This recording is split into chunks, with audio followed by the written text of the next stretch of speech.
Good morning everybody. Okay दोस्तों, शुरुआत करें वापस से उसी दास्तान के साथ जिसका नाम है लेवरेज। मतलब ऐसे माहौल बना देंगे, ऐसा सिचुएशन हम लोग बना देंगे कि ताकि हम लोग एक एडवांटेजियस पोजीशन में आ जाएंगे। उसको कहते हैं लेवरेज, है ना बच्चों? आप सभी जानते हो ये हमारे एफएम के पूरे सिलेबस का फर्स्ट चैप्टर है।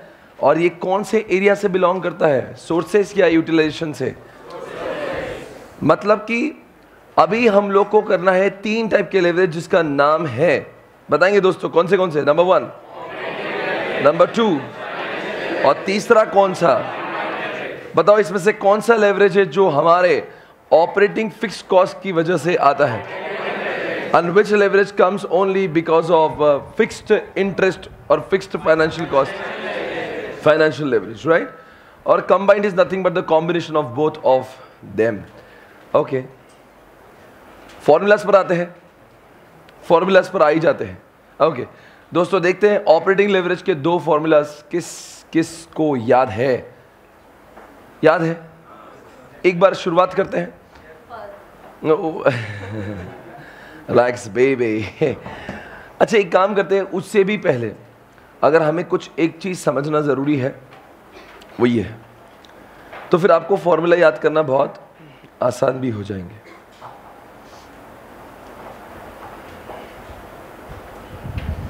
इस चीज को याद करेंगे ना तो माहौल ही कुछ अलग होगा। इस दुनिया में 2 टाइप की चीजें होती है, assuming that there are no preferences और assuming that there are preferences। इस 2 टाइप की चीजें होती है, राइट? इसमें जो ऐसा मान लेंगे प्रेफरेंसेस नहीं है तो क्या होगा? सबसे पहले अरे कुछ बोलो भाई, बगैर देखिए बोलेंगे फिर बाद में टैली करेंगे, माइनस क्या करेंगे तो फिर क्या बचेगा? और फिर अब क्या माइनस होगा? Fix cost. And then what will you get? EBIT। उसका नाम क्या होता है? Earning before interest and tax. अब और क्या माइनस करेंगे आप? Now you will deduct interest and after interest नहीं तो EBIT में से इंटरेस्ट माइनस हुआ, अब क्या मिला आपको? यहां तक हम लोग बिल्कुल सही जा रहे हैं। माइनस क्या कर दिया गया, अब क्या मिलेगा? EAT, earning after tax, right? ये सभी चीजें सबको दिमाग में अगर है तो काफी फॉर्मूलाज यहां से ही डिराइव हो जाते हैं। अगर मैं डॉल का फॉर्मूला बोलूंगा तो ऊपर की 2 चीजें कनेक्ट कर दो, आपको डॉल मिल जाती है। कर दो 2 चीजें कनेक्ट यहां पे, अगर मैं इनके संबंध जोड़ दूं तो मुझे डॉल मिल जाती है, और मैं इनके संबंध जोड़ दूं तो मुझे DFL मिले। तो ये हो गई डॉल, ये हो गए मेरे DFL।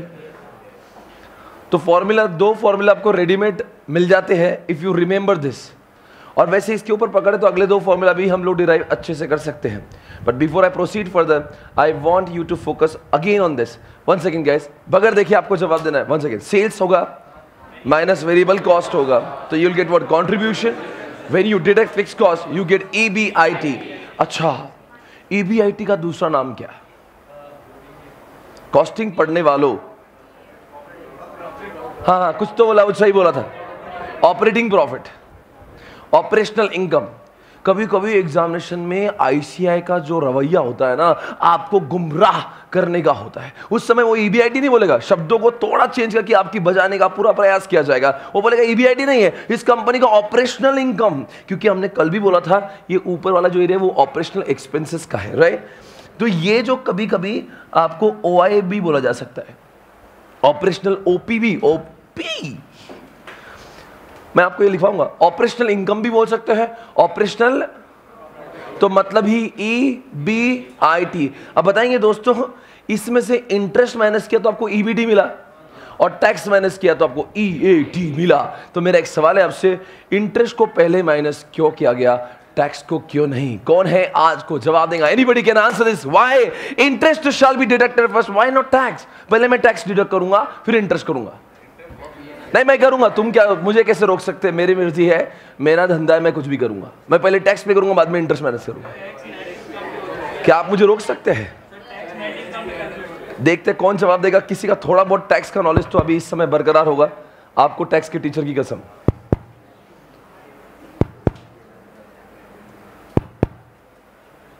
आप जवाब दे सकते हैं?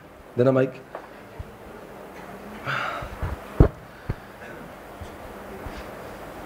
Tax planning, sir.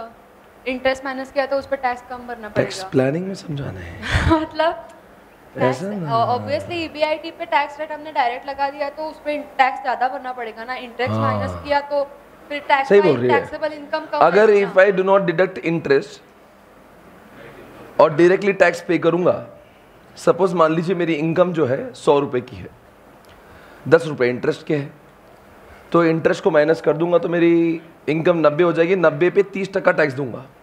अगर मैंने बेवकूफ़ी की तो इनकम टैक्स डिपार्टमेंट तो बहुत खुश होगा मेरे डिसीजन से। If I do not deduct interest and I make the payment of tax, तो 100 रुपए पे 30%, 30 रुपए देना पड़ेगा, जो मुझे 27 रुपए देने की जरूरत है। ये बात क्लियर है? तो what is to be deducted first? और फॉरगेट अबाउट एवरीथिंग। अगर आपने आज तक भी इनकम टैक्स निकाला होगा तो पहले इंटरेस्ट और सारे एक्सपेंसेस को माइनस किया होगा, जो प्रॉफिट मिलता है उसके ऊपर टैक्स पे किया होगा। इनकम अपने टैक्स कंप्यूटेशन का कभी प्रॉब्लम करते हो क्या आप? हाँ तो हाँ ना, ये डिडक्टेबल एक्सपेंसेस है, ये कोई पर्सनल एक्सपेंसेस नहीं है। अलाउेबल, अलाउेबल, आपने ऐसा वर्ड सुना होगा टैक्स में, this is not a disallowable, it is an allowable expense, तो it has to be deducted first. कोई बेवकूफ बिजनेसमैन होगा जो इंटरेस्ट को माइनस कर रहे बगैर टैक्स भरेगा, because interest is what? Deductible expenses, right? तो क्या डिडक्ट करना चाहिए पहले? और फिर क्या मिलेगा आपको? ईबीआईटी में से इंटरेस्ट गया तो आपका नाम था earning before interest and tax. अब क्या बोलेंगे? Earning before tax only. अब आय हट जाएगा, बराबर है? अब टैक्स माइनस करें तो क्या मिलेगा? ईएटी। सही है। एक काम करेंगे सभी लोग, बेटा थैंक यू सो मच। इसके बाद में एक सवाल हम आपसे पूछ ही लेंगे। आपको इधर दिख रहा है ना, कभी कभी ये प्रेफरेंस शेयर्स कंपनी ले लेती है और कभी कभी प्रेफरेंस शेयर्स नहीं लेती। आपको जवाब देना, जैसे डेट के ऊपर इंटरेस्ट दिया जाता है, प्रेफरेंस शेयर्स के ऊपर क्या दिया जाता है? डिविडेंड या इंटरेस्ट? मतलब इक्विटी में भी डिविडेंड और प्रेफरेंस में भी डिविडेंड? नहीं, फिर दोनों में क्या फर्क हुआ? इन्होंने कुछ प्रेफरेंशियल राइट्स के बारे में बोला। बेटा आप ही जवाब देना, खड़े हो जाइए आप। मिस्टर फरीदाबाद, आपको जवाब देना, क्या बोलना चाहते हैं? माइक लीजिए साहब।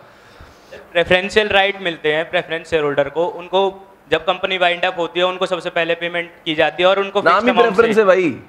कंपनी का वाइंडिंग अप होगा ना तो जितना असेट बचेगा ना तो सबसे पहले प्रेफरेंस को देना होगा और कुछ बचा तो इक्विटी के नाम बचेगा, बराबर है? एक डिफरेंस और भी मैं जानना चाहूंगा, अगर आपके पास में थोड़ी नॉलेज है। प्रेफरेंस शेयर होल्डर्स को राइट्स मिलते हैं, वो तो है, उन्हें फिक्स्ड अमाउंट मिलेगा। फिक्स्ड। अभी क्या बोला है फिक्स्ड? मुझे अभी और कोई समझाएगा ये क्या बोल रहा है? फिक्स्ड की बात कर रहा है, मतलब इक्विटी वालों को fixed. Mister Bangalore please stand up and answer this answer. दीजिए बैंगलोर की बस में यहाँ पे, प्लीज स्टैंड अप। हमने सुना है आपने इंटर के फर्स्ट ग्रुप में भी पढ़ा है, अकाउंट्स में पढ़ते हैं, इक्विटी और प्रेफरेंस के लॉ में भी पढ़ते हैं। आपको जवाब देना है दोनों के डिविडेंड में से किसका डिविडेंड फिक्स्ड है, इक्विटी या प्रेफरेंस? प्रेफरेंस। क्यों? इक्विटी वालों को डिविडेंड नहीं मिलता? मिलता है बट अगर प्रॉफिट हो तो ही मिलेगा। और प्रेफरेंस वालों को?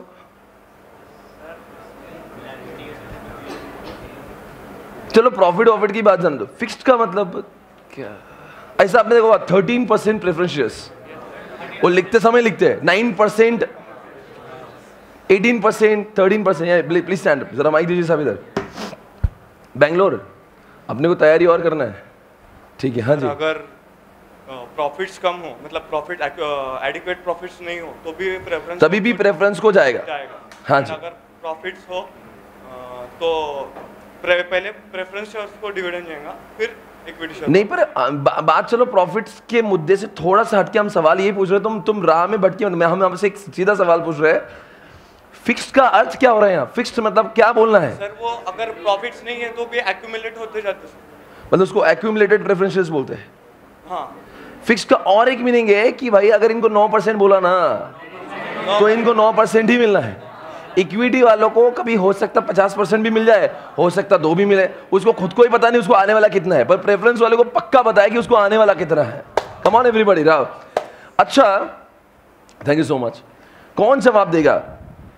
प्रेफरेंस शेयर्स का जो डिविडेंड है उसको इधर माइनस क्यों नहीं किया गया? टैक्स के पहले, टैक्स के बाद में क्यों माइनस करते हैं उसको? ध्यान से देखना, यहाँ पे कुछ लोग हैं जिनको टैक्स बड़ा अच्छे से आता है, अकाउंट से। ये अकाउंट टैक्स की बातें हैं जो एफएम में पढ़ी जा रही है। वैसे देखा गया तो इनका मानना है पहले इंटरेस्ट माइनस करो, पीएनएल के डेबिट में इंटरेस्ट लिखो, फिर टैक्स निकालो और जो एप्रोप्रिएशन ऑफ प्रॉफिट आएगा उसमें से ये प्रेफरेंशियल डिविडेंड जाएगा। क्यों मतलब ये ऐसे ऊपर में तो P&L के डेबिट में ठोक दूं इसको। इधर से महिला ग्रुप में से किसको पता है कि ऐसा क्यों? जरा माइक दीजिए साहब इधर। हाँ मिस मैसूर आप बोलिए। Yes sir, preference dividend is an appropriation of profit, तो उसको पहला टैक्स किया जाएगा and then it will be distributed, but interest is not like that. Interest is a charge against profit. या interest is charge to P&L का. Yes sir. So first you remove interest, then जो amount बचता है वो that will be tax. That will be tax. तो पहले tax और फिर जो उसको that will B appropriation of. बराबर है. क्या डिविडेंड ये P&L के डेबिट में आने वाला आइटम है या नहीं? इतना बस एक बार तो सही क्या है, मतलब ये जो भी लिखा है सही है. इसलिए पहले टैक्स हुआ. कुछ लोगों को टैक्स के एंगल से अगर आपको दिमाग में आ रहा होगा, इधर देखते हैं अपन कभी इंटरेस्ट देखते हैं और देखते हैं उसमें कभी डिविडेंड नजर नहीं आएगा. पहले टैक्स होगा, फिर बाद में एनपी आएगा, बाद में उसको नीचे करके एप्रोप्रिएशन ऑफ प्रॉफिट में डाल के आप उसको डिविडेंड दिया जाता है. इसलिए यहाँ पे प्रेफरेंशियल डिविडेंड उसकी EAT के बाद माइनस हुआ है. तो what is the difference between preferential dividend and interest? Interest comes before EAT, right. Tax निकालने के पहले इंटरेस्ट डेबिट हो जाता है. अरे बोलो. और प्रेफरेंशियल डिविडेंड कब आता है? टैक्स देने के. Everybody got it? सबको समझ गया है क्या है? Thank you so much. तो आपके सामने ये दोनों परिस्थितियां है. जरूरी नहीं कि हर किसी के कैपिटल स्ट्रक्चर में प्रेफरेंस हो, इसलिए दो सिचुएशन क्रिएट की गई है. प्रेफरेंस होना जरूरी नहीं, पर लगभग हर कंपनी का बोरोइंग कुछ ना कुछ इंटरेस्ट का वाला होता है, इसलिए हम लोग मान के चलते हैं इंटरेस्ट है. पर प्रेफरेंस लेना नहीं लेना आप देखते हो कई बार balance sheet you will not find. अभी देखो रिलायंस का हमने उस दिन देखा बोरोइंग था, you did not find preferential shares. बोलो भाई बोलो. तो इसीलिए हमारे सिलेबस में भी कह दिया कि अगर क्वेश्चन में प्रेफरेंशियल है तो ऐसे ऐसे करेंगे और नहीं तो ऐसे ऐसे करेंगे, है ना. अभी हमको लिखना होगा, दोनों भी हम लोग लिखे निकालेंगे बगैर देखे. जहां से भी आप अटकोगे तो देख सकते हो आप लोग. एक बार विथ प्रेफरेंशियल वाला बोलेंगे, बगैर देखे विथ प्रेफरेंशियल्स. सेल्स बगैर देखे सेल्स. लाउडली मुझे आवाज चाहिए. चिंटी आप जवाब नहीं दे रही. एक मिनट रुको रुको. चिंटी को कुछ रुकना है आपके लिए. क्या बोलोगी? बोलना है बेटा. सबको साथ, सबका साथ होगा, सबका विकास भी होगा. बोलेंगे साहब. हाँ, सेल्स होगा, variable cost, contribution, fix cost, EBIT minus interest, EBT minus tax, EAT. अब प्रेफरेंशियल डिविडेंड हो जाएगा. और प्रेफरेंशियल डिविडेंड नहीं तो वहां तक ही खत्म हो जाएगा. तो आपको दो ऐसी चीजें ड्रॉ करना है, ऐसा एक ऐसा एक. समझ गया ऊपर से, है ना. तो वहां पे ऐसा लिखो इनकम स्टेटमेंट. क्या लिखेंगे? हेडिंग तो बीच में इनकम स्टेटमेंट, उसके दो बच्चे बनेंगे. जबलपुर कहां से लेट हो गए आप आज? यस सर मतलब क्या? गेट नहीं खुल रहा था? काय का गेट था ये? जयप्रकाश जेपी. तो इनकम स्टेटमेंट को आप दो हिस्सों में डिवाइड करोगे. एक ऐसा नाम लिखोगे, सुनो इधर स्क्रीन पे देख के कॉपी कर लो, assuming that there are no preferences. और इधर क्या लिखेंगे? Assuming that there are. हाँ जी, ये पहले लिख दो फिर हम आगे बढ़ेंगे. Assuming that there are preferences, assuming that there are no preferences. और उसके नीचे की बातें अपने आप स्वयं लिखना है, कोई भी कॉपी पेस्ट नहीं करेगा.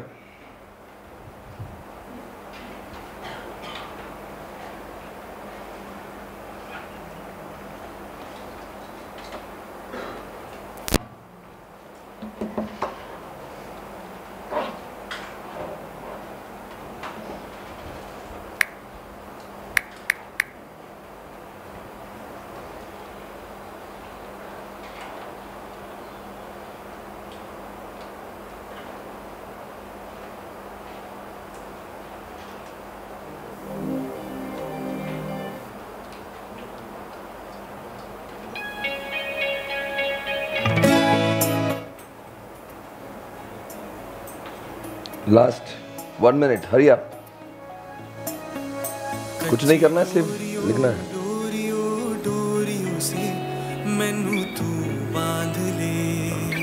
हो गया?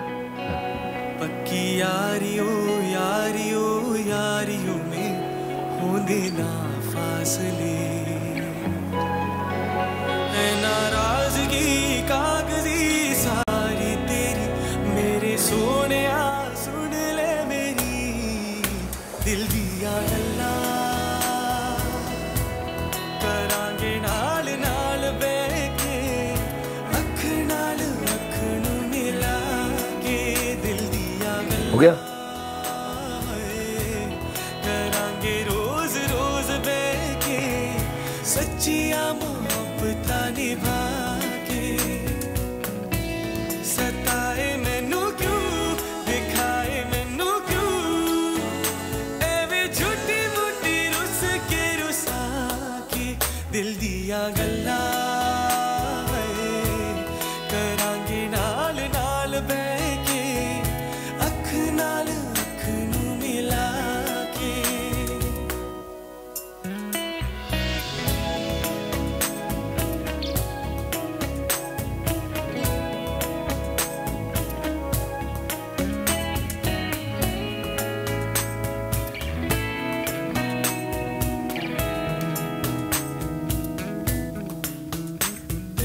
लक्का तो छुपा के रखा अखा ते सजा के, तू है मेरी वफा रख अपना बना के, मैं तेरे लिया यारा ना पावे कदे दूरिया,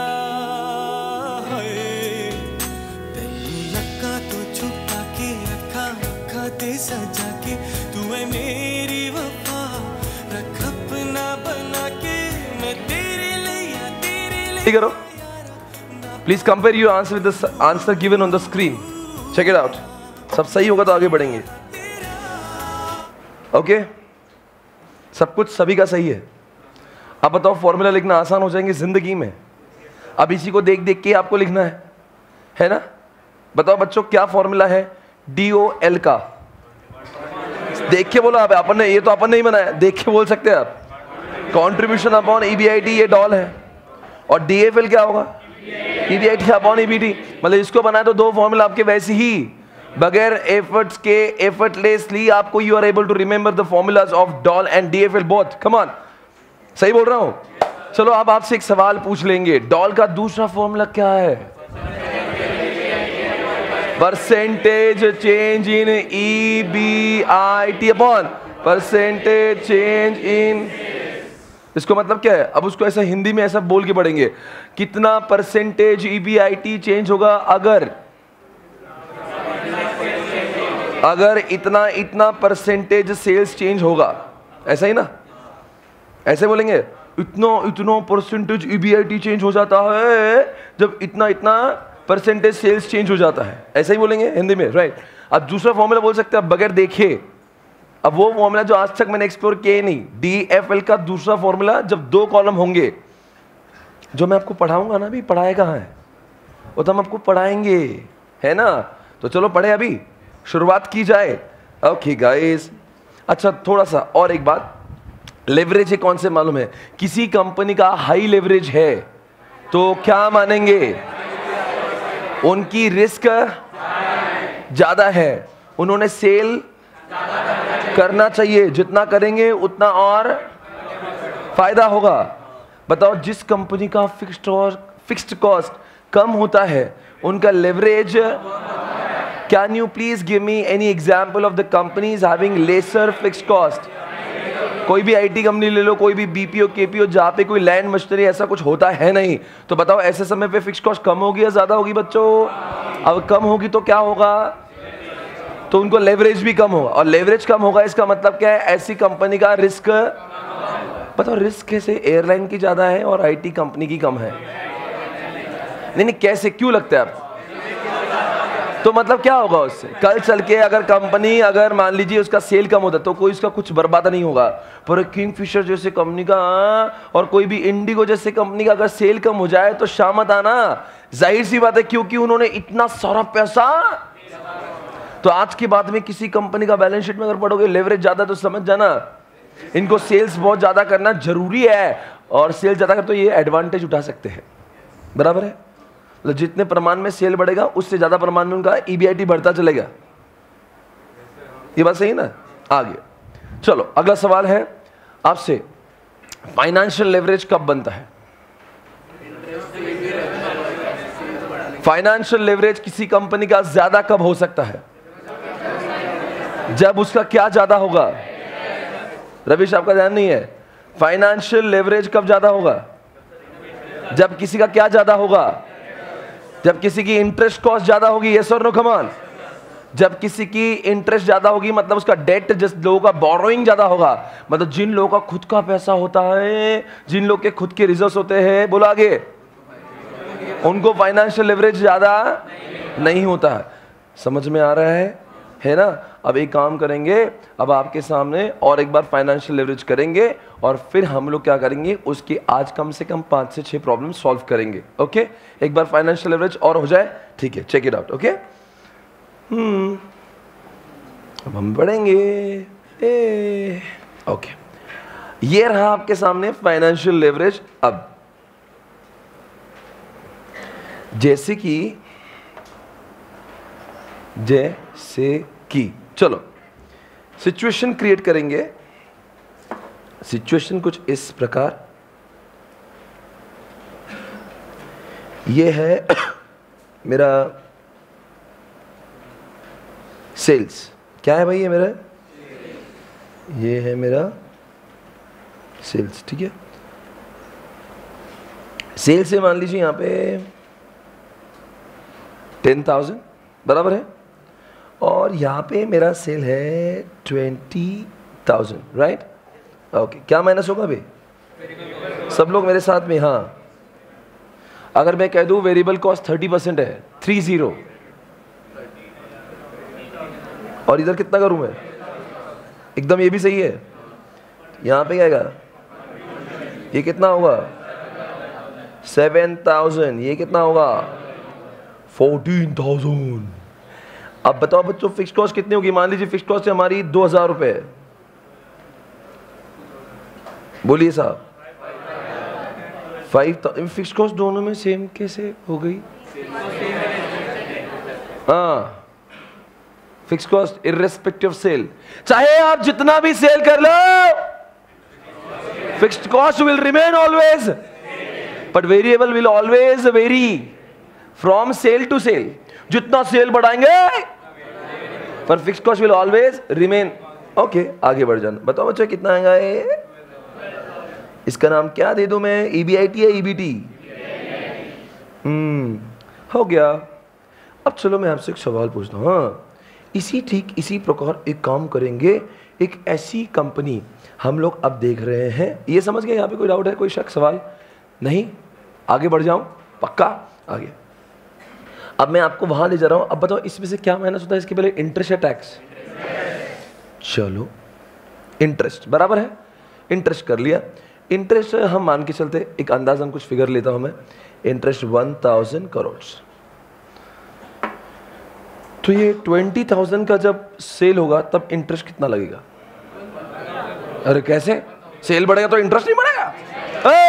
क्यों? नहीं, सेल बढ़ेगा तो इंटरेस्ट भी तो बढ़ेगा। It will remain same. जैसे दोनों क्लासरूम के लिए अगर मैंने 4 करोड़ लगाए हैं, अब दोनों क्लास में 40 बच्चे बैठ जाएं या 400 बैठ जाए, आगे बोलो, क्या इंटरेस्ट विल रिमेन फिक्स? तो इंटरेस्ट इस, अब बताओ इस जगह पे दो फिक्स कॉस्ट हो रही है, फिर इस फिक्स कॉस्ट में और इस फिक्स कॉस्ट में क्या फर्क होता है? सर ये फिक्स कॉस्ट मतलब आप तुम्हारा जो मशीन्स वगैरह लाते हैं उस टाइप की फिक्स कॉस्ट होती है। ये कौन सा एक्सपेंसेस की फिक्स कॉस्ट है? जो आपने बोरोइंग डेट वगैरह किया है उसके ऊपर का जो इंटरेस्ट है, it will always remain constant. अभी चाहे आपका धंधा कितना भी बढ़ जाए, जो बैच से पैसे लाया है उसका बैच तो सेम ही रहेगा। जो बैच उसके ऊपर दे रहे हैं आप, जो इंटरेस्ट दे रहे हैं, अब 40 बच्चे बैठेगा, 400 बच्चे बैठेगा। अगर मैंने 4 करोड़ अगर बैंक से लिए हैं तो बैंक ये नहीं बोलेंगे साहब 40 बच्चे तो कम इंटरेस्ट लेंगे और 400 है तो बैंक को क्या मतलब है मैं 40 बैठा हूँ या 4 बैठा हूँ? नहीं, वो तो इंटरेस्ट चार्ज ही करेगा। कोई शक सवाल नहीं। अब 1,000 करोड़ माइनस कर दूं क्या? इधर भी उतना ही होगा क्या? हाँ। अब क्या आएगा नीचे? बोल दो ना प्लीज। EBT कितना लिखूं मैं और इधर कितना लिखूं? कोई डाउट? No doubt. अब क्या करेंगे हम लोग? माइनस टैक्स कर दूं? मान लो टैक्स है 20%, आगे बोलिए। 800 करोड़ इधर के लो, बराबर है, आगे बोलो। E80 कितना है ये, और ये बोलिए 11,000 में से 2200 माइनस करेंगे, 8,800। ये मेरा E80 है। एवरीबॉडी, कोई शक सवाल? यहाँ पे कोई प्रॉब्लम है? कोई प्रॉब्लम होना ही नहीं चाहिए। अब तक तो सब समझ रहे। वही जो आपने चीज़ें विदाउट अमाउंट लिखी करी थी, मैंने अमाउंट लिखी करी है ना। और आपने एक चीज़ समझी है यहाँ पे कि जब भी चाहे कितना भी सेल हो, ये box will always remain same. चलो, ये बात बहुत अच्छी है। अब मैं आपसे एक सवाल पूछूंगा। बच्चों बताओ, इस कंपनी में प्रेफरेंस शेयर्स नहीं है? नहीं है, नहीं है। अब आपको जवाब देना है, ईपीएस कैसे निकालूं मैं? कौन जवाब देगा ईपीएस का मतलब क्या होता है? सुपर, आपको ये भी मालूम है। कहां पे पढ़ा था आपने? लॉ में पढ़ा है। ईपीएस पढ़ा था। अर्निंग मतलब क्या होता है? लॉन्ग फॉर्म तो सबको पता है, वैसे उसके नाम में ही बहुत कुछ लिखा है। हाँ चिंटी, क्या बोलना चाहती हो आप? एक शेयर के पीछे कंपनी ने कितना अर्न किया है? एक शेयर के पीछे कंपनी ने अर्न किया है, मतलब कितना अर्न किया है, राइट? तो टोटल कंपनी का earning divided by total number of shares. मान लो कंपनी ने 1,000 रुपये कमाया और कंपनी में सिर्फ 10 ही शेयर होल्डर हैं, तो बताओ कितना पैसा कमाए? एक शेयर होल्डर ने 100 रुपये कमाए। समझ में आए? तो व्हाट यू हैव डन, 1,000 रुपये जो बचा है डिवाइड बाय 10 लोग हैं, तो 1,000 डिवाइड बाय 10 किया, तो मतलब what is the formula? Total. एक मिनट, टोटल क्या बोला आपने? अर्निंग मतलब EBIT. Total distributable income. Don't say profit, मतलब तुम फिर ईबीआईटी लिख दो, तुम ईबीटी लिख दो, ऐसा कुछ भी चलेगा क्या? ऐसा पैसा जो इंटरेस्ट और टैक्स के बाद में बच जाता है उसको ईएटी बोले, या फिर आप डिस्ट्रीब्यूटेबल डीआई बोलते हो उसको। डीआई मतलब डिस्ट्रीब्यूट होने के लिए बचा हुआ अमाउंट, डीआई। ये कौन सा पैसा है? अब इसका मालिक कौन है? अब इक्विटी शेयर होल्डर मान के चल रहे हैं, प्रेफरेंस नहीं। अगर प्रेफरेंस होता तो पहले उनको घुसेड़ के फिर बाद में जो बचता तो वो करते। अभी हम मान रहे हैं कि यहाँ पे प्रेफरेंसेस नहीं है। तो बताओ, मान लीजिए इस कंपनी में नंबर ऑफ शेयर होल्डर्स लिख रहा हूं मैं, कितने हैं? चलो, नंबर ऑफ शेयर होल्डर्स मानते हैं कि 100 है, बोल दीजिए। ईपीएस। अब ईपीएस का फॉर्मूला आप बता देंगे मुझे? सर ईपीएस मतलब आप कुछ नहीं है, जो ये डीआई है, जो ईएटी है, अपॉन एनओएस कर देंगे तो अपना आंसर मिलेगा। मतलब यहाँ पे मैं डीआई कर दूं और अगर मैं यहाँ पे एनओएस कर दूं तो अपना जवाब निकल जाएगा। Can you please tell me 3200 divide by 100 मतलब कितना होगा? मतलब ईपीएस कितना निकल गया? और इधर का ईपीएस बोलिए, अरे बोल दो, सही है? हाँ जी, कोई शक सवाल? 32 का मतलब क्या हुआ? एक शेयर के प्रति कंपनी ने 32 रुपए कमाए। और 88 मतलब क्या हुआ? कंपनी ने एक शेयर के प्रति, मुझे बताओ, अगर इस कंपनी के आप शेयर होल्डर हो तो आप अपनी कंपनी को क्या बोलोगे? कितना करो? 10,000 सेल करोगे? 20,000 करो? क्योंकि 20,000 करने पर तुम जैसे शेयर होल्डर को हर साल एक शेयर के पीछे 88 मिलेंगे, और अगर इन्होंने 10,000 का बिजनेस किया तो आप नाखुश होकर 32 रुपए मिलेंगे। What will you try to encourage your company's board of director in the general meeting by? Please sell more, we'll get more. If you don't sell more, we will not get more, right? तो you will encourage your company to sell more. वो जितना ज़्यादा cell करेंगे आपका profit पर share उतना बढ़ेगा। आप देख रहे हो सबके सामने 32 का और 88 का, इट्स ह्यूज डिफरेंस। तो इसीलिए बच्चों ये जो है हम लोग हमेशा उम्मीद करते हैं कंपनी ने क्या करना जरूरी है, बोलो जल्दी से, सेल ज्यादा होना जरूरी है। अब देखेंगे दोस्तों, हम आपके सामने कुछ नई चीज लेके आ रहे हैं जिसका नाम है financial leverage, right? Financial leverage, अगर मैं आपसे पूछूं यहां पे फाइनेंशियल लेवरेज निकालने का एक फॉर्मूला आप पहले भी देख चुके हैं। जैसे कि हमने बात की डॉल का फॉर्मूला कंट्रीब्यूशन अपॉन ईबीआईटी होता है, तो डीएफएल का फॉर्मूला होता है ईबीआईटी अपॉन ईबीडी, राइट? मतलब अगर मैं ध्यान से देखना मैं कौन से बॉक्सेस को क्या कर रहा हूं, कलर चेंज कर देता हूं मैं इसका, ठीक है? मैं इस ईबीआईटी को बॉक्स कर रहा हूं और मैं इस ईबीटी को बॉक्स कर रहा हूं। आपको जवाब देना, मैंने दोनों को बॉक्सेस क्यों बनाए? क्योंकि मेरा फॉर्मूला DFL है, तो मैं DFL निकालूंगा तो कैसे निकलेगा बताओ? DFL अगर मेरा 10,000 सेल है तो DFL कितना होगा? अरे 10,000 सेल है ना ऊपर, मतलब कॉलम 1 का EBIT अपॉन EBT। तो अरे लो ना कैल्सी, तुम लोग क्या करते रहे? ओए ओए कैल्सी क्या मैं लाके दूं क्या? और आप डरते भी नहीं हो मुझसे, डरो मुझसे। बताओ 1 मिनट, मेरा ही कैल्सी रह गया आज। 5,000 अपॉन कितना आएगा इसका DFL? 1 point. Sure about this? और अगर मैं कॉलम 2 मतलब मैं बाजू वाले की बात कर रहा हूं, 20,000 सेल वाले की, तो 12,000 अपॉन यार है 1.09। एवरीबॉडी ओके, मुझे आपसे कुछ कहना है।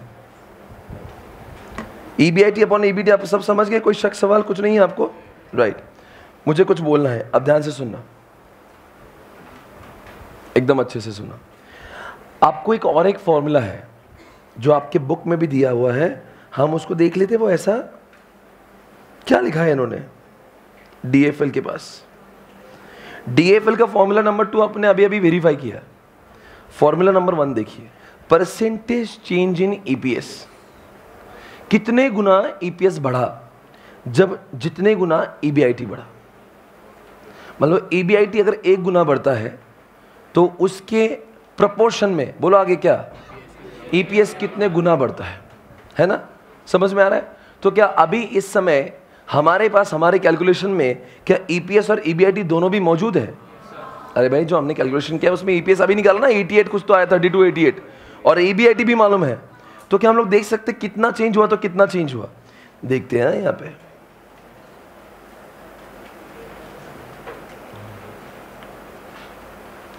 बताएंगे क्या फॉर्मूला था? Percentage change in divide by percentage change in E बराबर है क्या? अब देखते, मैं फॉर्मूला लिख के दे देता हूं आपके सामने, आप मुझे फॉर्मूला डिक्टेट करना। ओके, DFL, हाँ बोलो आगे। परसेंटेज चेंज इन EPS बराबर है क्या? परसेंटेज चेंज इन EBIT बराबर है। अब ये करने के लिए मुझे परसेंटेज चेंज इन EPS चाहिए, है ना? तो मुझे बताओ परसेंटेज चेंज इन EPS कितना है? सर उसके लिए क्या करना पड़ता है? दोनों का गैप ढूंढना पड़ता है पहले। तो दोनों का गैप कैलसी लो कितना है? 88 माइनस 32 कितना है बच्चों ये? और कितने पे बढ़ा है? 56। 32 पे कितना बढ़ा? डिवाइडेड बाय 32 कितना हो रहा है ये तो क्या हुआ? परसेंटेज चेंज इन किस पे हुआ? EPS पे। अभी मुझे और क्या निकालना बाकी है? परसेंटेज चेंज इन। ऐसा एग्जामिनेशन में इतने अंदर मत जाके करना, ये मत निकालना, आप डायरेक्ट इस फॉर्मूला में घुसेड़ देना हो ऊपर। इतना करोगे तो टाइम ही नहीं मिलेगा। ये तो मन की बात है जो मैं आपको लिख के बता रहा हूँ, वो तो कैल्सी पे तुरंत होता है। ये लिखने की कुछ वही लिखना जो जरूरी है। ऐसी ये सब चीजें लिखोगे तो फिर पेपर में अपने को FMB और इको भी है, 100 मार्क्स के लिए 40 मार्क्स की थ्योरी भी बाकी है। तो इतना इमोशनल मत हो जाना, भारत माता की जो सब ठोक के होगा, ऐसा कुछ नहीं करना। लिखना है वही चीजें जिसके मार्क्स मिलेंगे। अभी इतना अंदर मत चले जाना, और इतना अंदर तभी लिख सकते जब इतना टाइम होगा अपने पास में। इतना टाइम होता ही नहीं है। अब बताओ क्या होगा? EBIT कैसे चेंज होगा? बताओ बच्चों, कितना चेंज हुआ EBIT? बोल रहे नहीं आप मुझे? तो मैं यहां पे क्या लिखूंगा? 7000 कितने पे चेंज हुआ है? देखो ना दोनों का गैप कितना है? दोनों का गैप सर, दोनों गैप 7000 है। कितने पे 7000 बढ़े? 5000 पे 7000 बढ़े। तो आपने ऊपर कितना लिखा? 7000, नीचे कितना लिखा? 5000। कैलसी भी ले लो, 7000 डिवाइड बाय 5000 कितना आएगा आंसर? 1 पॉइंट बराबर है। अब फॉर्मूला को लगने वाली दोनों चीजें मेरे पास है। तो परसेंटेज चेंज इन EPS कितना हुआ? 1 पॉइंट 75 और अभी मेरे पास कितना है 1 पॉइंट, आप जवाब दे सकते हैं 1.75 अपॉन 1.4 मतलब मेरे पास में ये आ रहा है 1.25। बताओ ये यही 1.25 मेरा DFL है। अगर मैं ये 2 कॉलम वाले फॉर्मूला नहीं यूज करके अगर सेपरेट भी यूज करता तब भी मेरा 1.25 ही आ रहा था, नहीं आ रहा था? करके देखो ना सर, ये भी उतने आ रहा था कि नहीं आ रहा था? बताओ कैसे आएगा फॉर्मूला 1 से? फॉर्मूला 1 में आपको EBIT चाहिए और EBT चाहिए। लो आंसर लो कैलसी पे, 5000 अपॉन 4000, अभी भी आंसर 1.25 है क्या? मतलब let it be any formula, answer will remain. अब कौन जवाब देगा? ये 1.25 का मतलब क्या हुआ? अगर EBIT 1 से बढ़ता है तो EPS 1.25 से बढ़ता है। कल चके मान लो 1 रुपए से, बोलो आगे क्या, 1 रुपए से सेल बढ़ेगा, मतलब 1 रुपए से नहीं 1 टाइम से बढ़ेगा, रुपए छोड़ो, 1 टाइम से सेल बढ़ेगा तो 1.25 से EPS बढ़ेगा। हमेशा we should always give an answer in terms of times की बात हो रही ना। तो क्या बोलो वापस से, 1 टाइम से क्या बढ़ा? 1 टाइम से सेल्स बढ़ा तो EPS 1.25 टाइम से बढ़ा, बराबर है। अब टाइम्स क्यों कर रहे हैं हम लोग? आप देखो ना 5000 से 12000 हुआ, ये कितने टाइम्स हुआ रहे? अभी तो निकाला हमने, 5000 से 12000 कितने हुआ? तो वैसे वास्तविक जीवन में EPS भी 1.4 से बढ़ना चाहिए था, पर वो 1.4 से नहीं बढ़ा, वो 1 समझ में आ रहा मैं क्या बोल रहा हूँ? नहीं समझे? सेल देखो ना, अभी तो निकाला ना हमने ये, देखो अपना EBIT कितने से कितने परसेंटेज में बढ़ा? 1 तो एक्चुअल में EPS भी तो 1.4 से ही बढ़ना चाहिए था, नहीं? तो मतलब अपना EPS 132 मल्टीप्लाइड बाय 1.4 मतलब ये होना चाहिए था लगभग 76.8, मतलब इतना हो जाना चाहिए था। पता नहीं क्या हुआ। नहीं अब एक काम करते हैं, ऑसम चीज़ है, आपको लगेज दिमाग में जाएगी। अब एक काम करते हैं, इसी क्वेश्चन में ऐसा मानते हैं कि इंटरेस्ट ही नहीं है, तो आपको ताबड़तोड़ समझ जाएगा मैं क्या बोलना चाहता हूं। चलो मान लो ऐसा मानते कि डेट्स ही नहीं है, अरे डेट फ्री कंपनी है। अरे जरूरी नहीं दुनिया की हर कंपनी भिखारी हो, कुछ कंपनी अपना पैसा रख के भी तो होंगे ना, बोरोइंग जरूरी थोड़ी ना है। There could be lot of companies those who are do not borrow anything, जिनका खुद का पैसा है। तो बताओ ऐसे सिचुएशन में क्या सेम होगा? चलो कहानी नंबर 2 बाजू में लिख रहा हूं मैं, जिसका EBT EAT कहाँ है? इंटरेस्ट। अच्छा यहाँ से, चलो मैं यहाँ से एक नई दास्ता चालू कर रहा हूँ, 5000 लिख रहा हूँ और 12000 लिख रहा हूँ, बराबर है। माइनस में 0 कर रहा हूँ। अब देखते क्या परिणाम होगा इसका। उस केस में EBIT कितना होगा? कुछ लोग मुझे अभी से बता सकते DFL कितना है? 0 होगा? 0 कभी नहीं होता, 1 होता है। मतलब 1 टाइम से EBIT बढ़ेगा, EPS भी 1 टाइम से ही बढ़ेगा अगर इंटरेस्ट मेरा, जिनको कल का लेक्चर समझोगे अभी कोई ये लाइन आप समझोगे, वरना बाकी लोगों में आपका लिख के दिखा रहा हूं कि मैं क्या बोलना चाहता हूं। अब बताओ क्या बोलेंगे? अभी कितना EBIT होगा अपना? अरे अब 0 माइनस तो उतना ही होगा ना। बोलो क्या होगा बाद में? टैक्स कितना आएगा 20% से? मैंने कुछ गलत दिखा क्या? मैंने सही लिखा ना? हाँ आगे बोलो, बोलो रे कितना बचा? इधर कितना बचेगा? 9600, बराबर है। अब बता, शेयर होल्डर भी 100 ही होंगे। अब की बार क्या होगा? ये 40 होगा, ये कितना होगा? 90, बराबर क्या? अब आप मुझे बताओ इस केस में DFL कितना है? आपका समय शुरू होता है, निकालो DFL, percentage change in EPS upon percentage change in EBIT, जल्दी करो।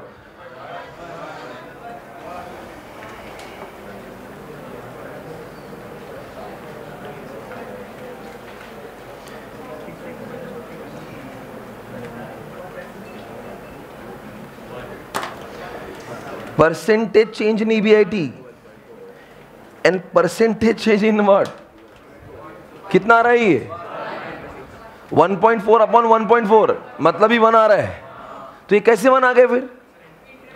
क्योंकि यहाँ पे इंटरेस्ट कितना है, तो इसका मतलब अगर इंटरेस्ट की अमाउंट ही नहीं होगी तो आपका DFL हमेशा एक ही आएगा। ये बात क्लियर? अभी समझू मैं, ये आपको समझा है? अब चलो ये इसका करके देख लो कैसा होगा, बताओ। परसेंटेज चेंज इन EPS समझ गया ना कैसे करना है? करके दिखाओ क्या?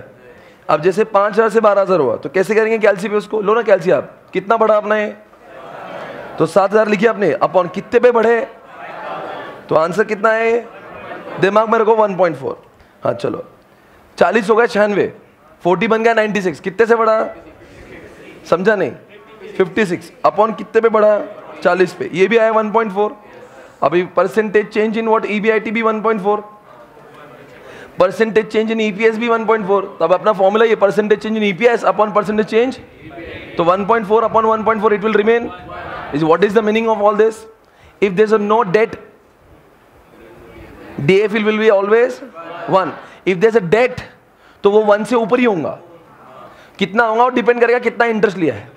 अब चलो, अगर मान लीजिए इंटरेस्ट की संख्या अगर बढ़ा दूं मैं इसी क्वेश्चन में, तो आप बताएंगे उसका लेवरेज बढ़ेगा क्या कम होगा? आपका समय शुरू होता है, अगर मैं आपको इंटरेस्ट बोलता हूं 3000 है, तो मन से करके बताओ जल्दी से मुझे। Instead of taking 1000 take 3000। Your time starts now. अरे कुछ नहीं, यहां पे 1000 के बदले 3000 लिखना है आपको।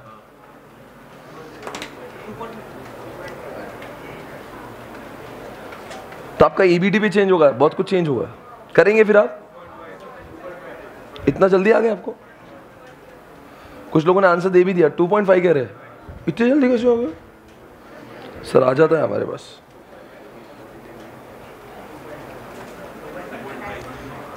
काफी लोगों ने 2.5 आंसर दिया है, मतलब आंसर तो सही होगा, कुछ लोगों को आया नहीं, ऐसा कुछ है क्या? पिंपरी चिंचवड़ आया क्या?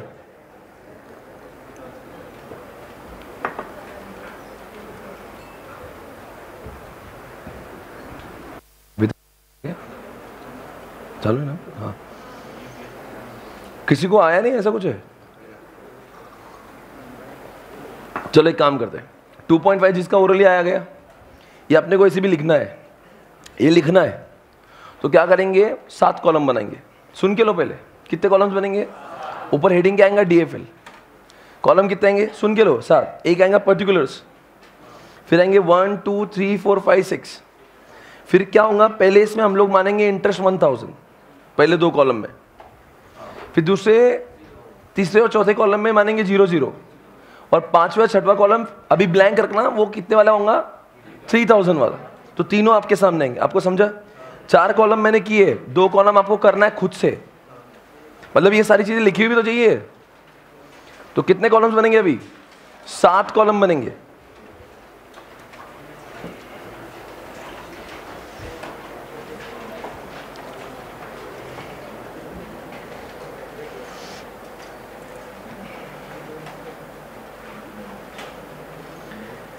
इसको हम लोग सिचुएशन ए मानते हैं, इसको हम लोग सिचुएशन बी मानेंगे। तो ए के बनेंगे 2 कॉलम, बी के बनेंगे 2 कॉलम, और सी के भी बनेंगे 2 कॉलम। सी अभी तक मैंने स्क्रीन पे लिखा नहीं है। 7 कॉलम बनेंगे। ऊपर आएगा heading DFL, calculation of DFL। Hand writing सब कुछ ठीक चाहिए, पेंसिल स्केल सब कुछ चाहिए, और पेज के मिडल में मत स्टार्ट करना, आंसर बड़ा है बेटा, तेरा आंसर नहीं आएगा वहां पे, इधर चालू कर, बहुत बड़ा है वो। EPS निकालने तक पेज ही खत्म हो जाएगा।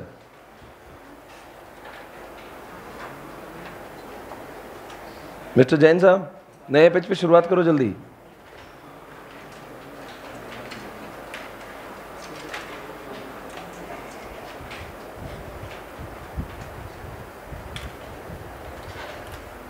कोशिश करें कि खुद से ले।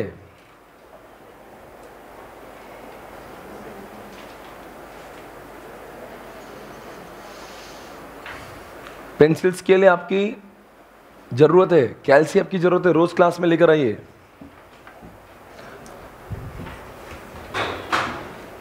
संभालो बेटा।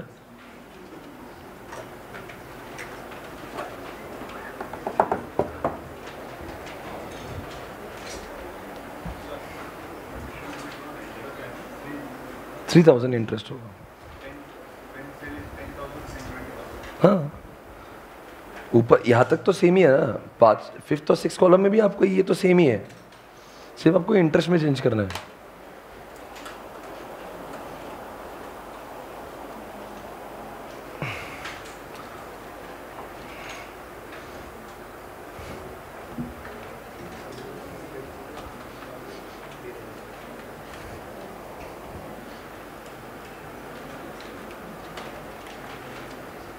नहीं, ये ABCDEF नहीं है, पहले 2 कॉलम A है, फिर तीसरा और चौथा कॉलम B है, बराबर ना? सिचुएशन A B समझा ना क्या है?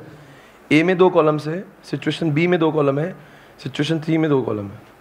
तो आप पहले A और B कर दो, C लगे तो मैं करके देता हूँ आपको। मैंने 4 कॉलम किया, आप भी 4 करो, बाद में तो अपन साथ में करेंगे शायद।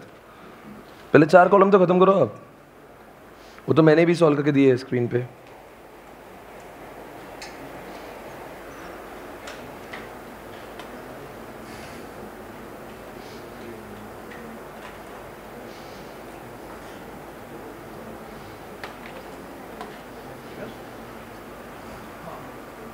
EBIT सेम ही आएगा, 5th 6th कॉलम में सेम ही तो है।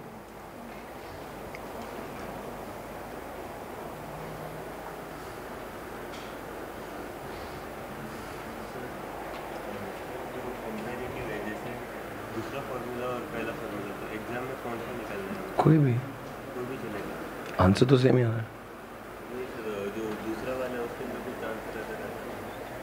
ऐसा कहाँ होगा?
अच्छा, यहाँ तक सभी लोग पहुंचे क्या?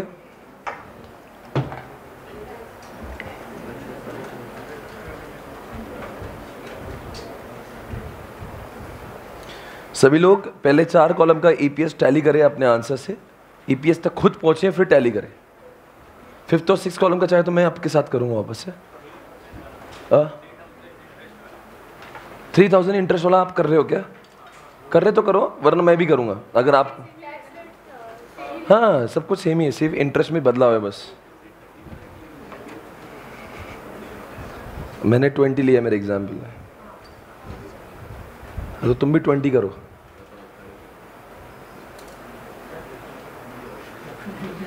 इसका मतलब कट करो और लिखो ऐसे, नहीं तो तुम्हारा मेरा आंसर टैली नहीं होगा।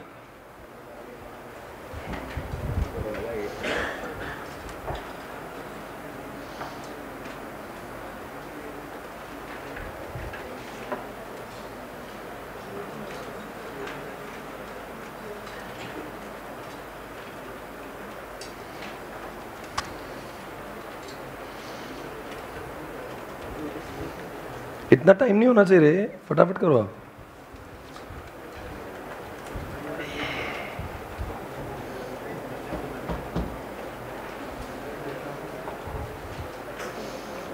आपको टैली करना है, आपको और मेरा EPS सेम आ रहा है। Are we getting the same answer? Nashik बोलो, दोनों का भी कितना है EPS? पहले 4 कॉलम का बताओ, पाया उतना? ठीक है, कितना है? 32, 88, 40, 96 बराबर। और जिनका हो गया वो नेक्स्ट कॉलम करो, 5th 6th वो भी निकाले आप। उसका EPS कितना है? 16 और 72। अच्छा, ऐसा कितने लोग का है? 16, 72 मतलब 5th कॉलम का 16 और 6th कॉलम का 72, सभी का एक साथ, मतलब सभी का करेक्ट होगा। मैं करता हूँ फिर भी। जिन लोग का 16 72 नहीं आया है वो प्लीज अपने आंसर को वापस से एक बार चेक करें, हो सकता है आपने कुछ गलती की है, not getting the same answer. अगर वक्त है तो DFL निकाल सकते हैं आप उसके नीचे। 6 DFL ना चाहिए मुझे, 6। Every column will have its own DFL। और सभी का DFL का फॉर्मूला भी मालूम है आपको। क्या करना है DFL का? वो सिंगुलर फॉर्मूला लो ना। क्या है फॉर्मूला सिंगल वाले कॉलम का? 6 कॉलम के 6 DFL आएंगे। 6 DFL देख लो एक बार। सभी के निकाल लिए, वेरी गुड। बिल्कुल पेंसिल स्केल सब कुछ यूज करना है आपको। फॉर्मेटिंग में कुछ गड़बड़ नहीं चाहिए, गंदगी मत करना वहां पे। एग्जामिनेशन में प्रेजेंटेशन अच्छा ही चाहिए। हाँ,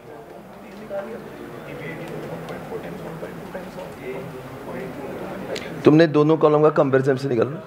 तुम सिंगल सिंगल निकालो, 6 मिलेंगे तुम्हें। अभी तुमने जो निकाले ना वो तुम्हें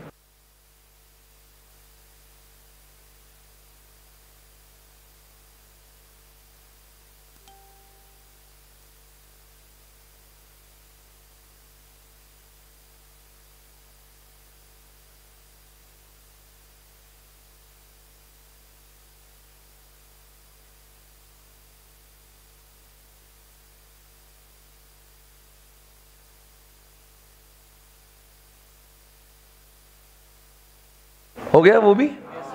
अच्छा, कोई बता रहे हैं मुझे कि DFL कितना है? 6 DFL कितने हैं? 6 DFL बता बेटा, बताओ। 6 DFL आ चुके हैं इनके पास में। 1.25, 1.09, 11, 2.5, 1.33। अब मैं सारी चीजें आपके सामने वापस करूंगा, हो सकता है कुछ लोगों को नहीं आया हो। मैंने पहले 4 कॉलम्स का DFL निकालना है।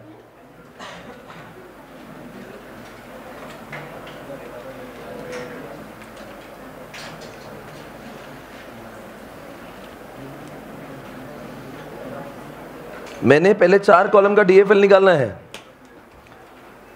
चारों कॉलम हो गए क्या सबके? पहले 5th और 6th पूरा इंटायर मैं वापस करने वाला हूं, पर पहले 4 पे फोकस करना सभी लोग जिनको नहीं आ रहा है। उधर जबलपुर कुछ बोल नहीं रहा बेटा, तू खड़े हो जाओ। क्या आंसर है किसका? पहले वाला रुकला मुझे। 1.25 बोल रहा है ना तू? ये बोलो रे, क्या अपन क्या करना पड़े? सिंपल वाला फॉर्मूला बोलो। EBIT कितना है? 5000। EBT कितना है? कितना है? 1.25 ले लूं क्या? ये मैं 1.25 ले रहा हूं। 1.25 बराबर। दूसरा वाला बोलो। अरे फॉर्मूला बोलो पहले यार। EBIT अपॉन, तो क्या EBIT 12000 अपॉन कितना करूं? तो सेकेंड वाले का कितना है? 1 बराबर क्या? Can you please tell me for third? EBIT upon EBT। ये तो 5000 अपॉन 5000 हो रहा है। कितना आएगा? 1। कितने लोगों का 1 आंसर आया ये? अब सभी लोग इस एरिया में आ चुके हैं, बिल्कुल सही। हाँ, इसका भी कितना आएगा? 12000 अपॉन 12000। 4 आपने DFL निकाल दिया अब तक। इसमें कोई डाउट नहीं। मुझे कुछ कहना है जो अभी मैं कर रहा हूँ 5th और 6th कॉलम के बारे में, वो भी मैं कर रहा हूँ आपके सामने, फिर अपन टैली करेंगे। हाँ जी बोलो, कितना है अपना EBIT? अपने पास 2 सिचुएशन है, एक 10,000 कॉलम, एक 20,000 कॉलम। ठीक है, बताओ।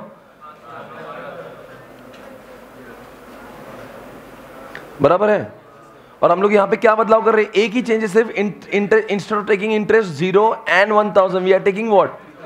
हाँ, तो बताएंगे क्या माइनस होगा? इंटरेस्ट 3000। इधर बोलो, अब क्या आएगा? EB, हाँ कितना लूं? 2000। इधर कितना आएगा? बराबर क्या? अब बोलो टैक्स रेट कितना है? 400, 1800। हाँ आगे बोलो। EAT कितना आएगा? हाँ इधर 70 to 100 बराबर, एकदम सही। इनका EPS भी चाहिए मुझे, तो number of share holders 100 EPS बोलो आगे 16। देख लो सभी का आंसर सही क्या? EPS सभी का सेम है। अब बताओ मुझे क्या निकालना है? DFL। सबसे सिंपल वाला फॉर्मूला यूज करते हैं, कौन सा? EBIT अपॉन क्या? EBT। तो 5000 अपॉन कितना है गए? 2.5। काफी लोगों ने बहुत पहले ही आंसर दे दिया इसका, ठीक है। और 12,000 अपॉन कितना करूं? 9,000। ये कितना आएगा? 1 देखो सभी लोग अपना आंसर सही है, कोई कंफ्यूजन, कोई शक, सवाल क्लियर? कितने लोगों का पूरा आंसर सही है? सब कुछ सही, सारे 6 गलत, पूरा 100%। ऑसम चीज है। एक कंफ्यूजन वाली चीज है, जैसे कि ये बच्चा मुझे पूछ रहा था सर, मैंने जो एक फॉर्मूला, सेकंड फॉर्मूला यूज किया परसेंटेज से, उसके हिसाब से 3 ही DFL निकल रहे मेरे और आप जो कह रहे 6 DFL निकाले आपने, तो फिर एग्जाम में कैसा होगा ये? राइट? अरे तुम क्या कर रहे हो? वो एग्जामिनेशन में जो आप जो कर रहे हो वो भी सही है। तो इनको 3 जो मिले ना, इनको पहले कॉलम, तीसरे कॉलम और 5वें कॉलम का मिला। इनके फॉर्मूले से और अपने फॉर्मूले से फर्स्ट, थर्ड, फिफ्थ का आंसर सेम ही आएगा। अब वो भी टैली करेंगे, ताकि आपको ये नहीं होना चाहिए साला इससे आंसर आता अलग, आंसर अलग आ ही नहीं सकता। होता क्या है, कंपैरिजन करने को 2 कॉलम चाहिए। तो जब आपके इसमें पहला कॉलम और दूसरा कॉलम है, तो जाहिर सी पहले को दूसरे से कंपेयर करो, इसलिए पहले का ही DFL निकलेगा, दूसरे का DFL निकल नहीं सकता, बिकॉज उसका वाला कोई नहीं है तीसरा। तो दूसरे के बाजू में अगर मैं तीसरा कॉलम उसकी जैसा लगा दूं ना, जैसे मान लो पहले कॉलम में 1000 रुपए इंटरेस्ट लिया, दूसरे कॉलम में 1000 रुपए इंटरेस्ट लिया, और तीसरा कॉलम 30,000 करके अगर मैंने 1000 रुपए इंटरेस्ट लिया ना, तो दूसरे का भी DFL निकल सकता उस फॉर्मूला से। पर हमारे सिचुएशन में हमने समझा क्या? तो इसीलिए आपको उस फॉर्मूले से 3 ही DFL निकलेंगे, पर इस फॉर्मूला के और उस फॉर्मूला के DFL सेम ही आएंगे। देखो करके देखो अभी क्या होगा, इसका 10,000 का DFL निकाल रहे हैं हम। इधर मेरे पास देना, कोई हिलना मत, अभी बहुत इंपॉर्टेंट चल रहा है। 10,000 है, अपने फॉर्मूले से कितना DFL आया इसका? अरे बोलो ना कितना है? 1.25 है। अभी ये सिंपल वाले फॉर्मूले से है। अभी कॉम्प्लेक्स फॉर्मूला कौन सा है? Percentage change in EPS। बोलो कितना है परसेंटेज EPS? सर ये 32 का 88 हुआ, 88 माइनस 32 डिवाइडेड बाय 32 कितना परसेंटेज है? 1.75 बराबर है। ये परसेंटेज चेंज इन क्या है? ये 1 पॉइंट बराबर क्या है? यही निकाला था हमने। उसके बाद में बोलो ना दूसरा, percentage change in what? EB। अब 5,000 से हुआ 12,000, कितना बढ़ा भाई? 7,000 अपॉन कितने पे बढ़ा? तो ये कितने से बढ़ा? 1 पॉइंट, तो 1.75 अपॉन 1.4, ये भी आया 1.25। मतलब इस फॉर्मूला से भी 1.25 आया और अपने वाले फॉर्मूले से भी 1.25 है। अब फिर आप बोलेंगे सर दो ये कॉलम का निकाल के बताओ, ये बच्चा मुझसे वही अड़ गया, तो इसका बताओ फिर कैसे आएगा? इसका नहीं आ सकता है इस फॉर्मूला से, क्योंकि इसके बाजू वाला कुछ नहीं है।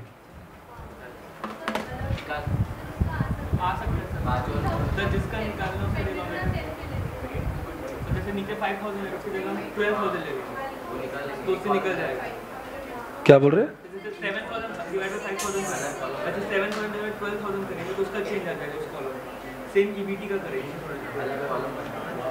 और एक कॉलम बना के ना,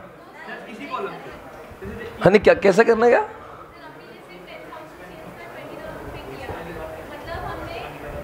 हाँ किया।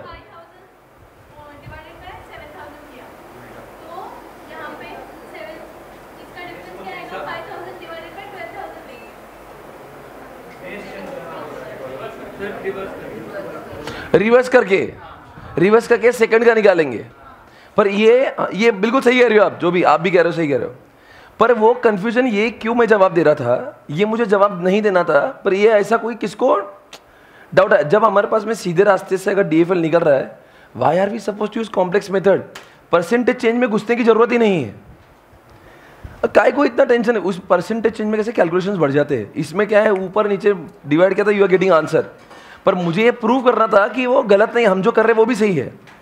ऐसा नहीं कि उसका नहीं निकल सकता, सेकंड का जैसे ये कह रही वो भी मेथड से निकल सकता है, जब मैं कह रहा हूँ एक कॉलम ऐड करके उस मेथड से भी निकल सकता है। वो मेथोडोलॉजी अलग हो सकती है पर उसका भी निकलना है तो निकल सकता है। पर अगर हमारे पास में सीधा रास्ता अवेलेबल है, कौन सा सबसे रास्ता, EBIT अपॉन, अगर मैं यही चीज अगर बी कॉलम, इधर देखना, अब बी कॉलम का बी सिचुएशन का फर्स्ट कॉलम का कितना EBIT है, 1 है, 1, अरे 1 है ना, 1। तो अगर मैं परसेंटेज चेंज से कर सकता हूँ क्या, इसका कर सकता हूँ ना, बोलो क्या आंसर है, परसेंटेज चेंज इन EPS। तो इसका EPS कितना बढ़ा, 40 का 96 कितना होता है, हेलो कितना बढ़ा है, तो 96 अपॉन क्या करना है, 96 माइनस 40 हो गया, तो कितना बढ़ा है 56, कितने पे बढ़ा, तो डिवाइड बाय 40 किया, तो कितना बढ़ा है 1.4 बढ़ा। अब बताओ ये कितने EBIT कितना बढ़ा है इसका, 5000 पे 12000, बोलो भाई, तो कितने से बढ़ा ये 7000, कितने पे बढ़ा, तो ये भी कितना हुआ, तो 1.4 अपॉन, तो मतलब इस मेथोडोलॉजी से भी वो आंसर 1 ही आता है, पर वो इसका आ रहा है, समझ गया, राइट है। पर advisable examination point of view से टाइम पहले भी कम होता है हमारे पास में, तो सीधे मेथड से निकल रहा है, क्यों इतना, ये तो सिर्फ नॉलेज होना जरूरी। और कभी कभी वो क्या करते हैं, परसेंटेज कब चेंज कब लगता है, एक में आज एक क्वेश्चन आने वाला है, वहाँ पे परसेंटेज चेंज वाले से तुरंत आंसर निकल जाता है। उसने क्या कर दिया है, उसमें एक आंसर दिया है, उसमें उसने क्या किया, DFL दे दिया, क्या दिया है, उल्टा किया उसने, DFL दे दिया, और वो क्या बोल रहा है, परसेंटेज चेंज इन सेल्स भी दे दिया, और वो बोल रहा है बताओ EPS कितना है। अभी कैसे ग्रैंड मस्ती हुई है। अब वो क्या कर रहा है, वो फॉर्मूला की 2 चीजें दे रहा है, अक्सर अपन DFL निकाल, वो बोला DFL है, ये ले लो DFL, वो फॉर्मूला का परसेंटेज चेंज इन EPS वो नहीं दिया, पर नीचे का परसेंटेज चेंज इन जो EBIT वो दे दिया, समझा मैं क्या बोल रहा हूं। तो एक चीज दिया और एक चीज, तो इसका मतलब वो फॉर्मूला को लगाओ और तुरंत आंसर पाओ। तो इसीलिए ये फॉर्मूला समझना भी जरूरी है, ऐसा नहीं कि वो काम का नहीं है, पर अक्सर यूज हम लोग सीधा करेंगे, जब कुछ ऐसी चीजें उलझन में आएगी तो we can use this formula as well. तो आज वो क्वेश्चन आने वाला है, मैं आपको बताऊंगा बस थोड़ी देर में। आई होप अभी अपना सब कुछ सही चल रहा है, आपको मुझे जवाब देना है दोस्तों। अगर मैं आपको एक क्वेश्चन दूंगा तो क्या आप सॉल्व कर पाएंगे, और दोस्तों क्वेश्चन करेंगे, check it out.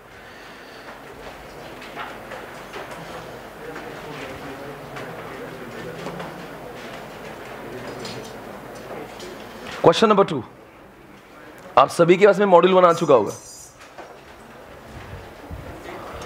Page number 3.7, page number 3.7, और वो दिखाना एक बार FM रॉक्स। कल ऑफिस में से आपको FM रॉक्स ये जो बुक है वो ऑफिस में से कलेक्ट करना है। इसके 2 वॉल्यूम है, वॉल्यूम 1, वॉल्यूम 2। ये जो मैं आपको बार बार बुक दिखाता हूँ ना, ये वाली, ये आपको दे रहा हूँ मैं, ये देखो ऐसा ऑसम प्रेजेंटेशन है इसमें। ये जो है ना, अबे लेवरेज टॉपिक में कितने क्वेश्चंस है, बहुत सारे। तो क्या करते हैं, देखो ऐसे एक बार देख लो, आपको सिर्फ बता रहा हूं मैं।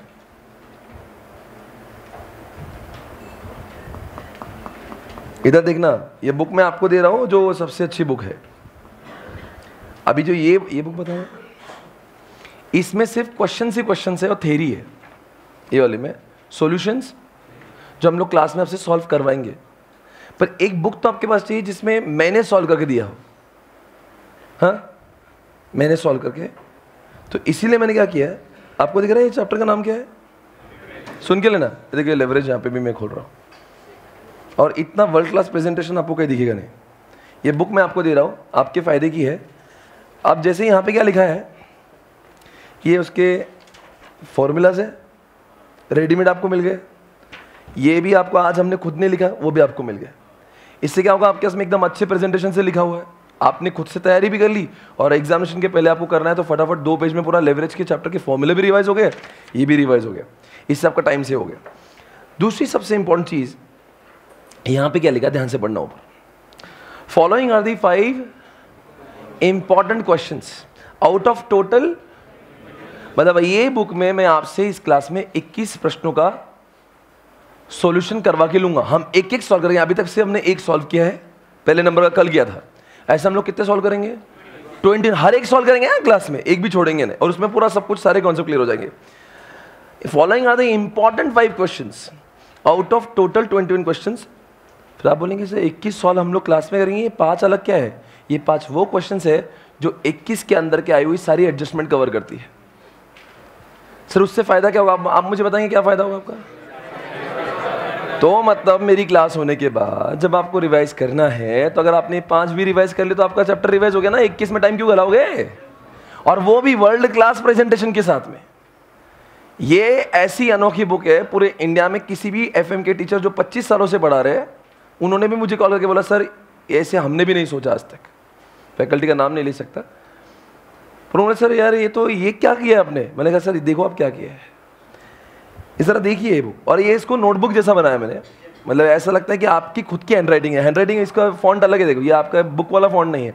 You will feel it is your own writing, है ना।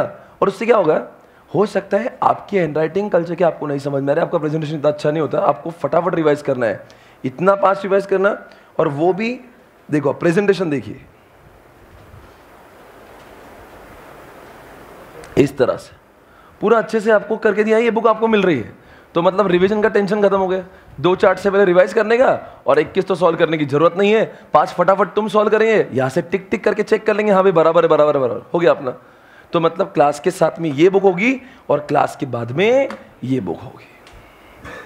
सर मतलब इतना बुक कर लेंगे तो कहते इतने बुक में आपके इस वॉल्यूम में मैंने कितने चैप्टर कवर किए मैं बताऊँ आपको, कुछ 5 या 6 इसमें कवर किए, 5, और अगले वॉल्यूम में रिमेनिंग चैप्टर, इसमें 6 चैप्टर कवर किए मैंने।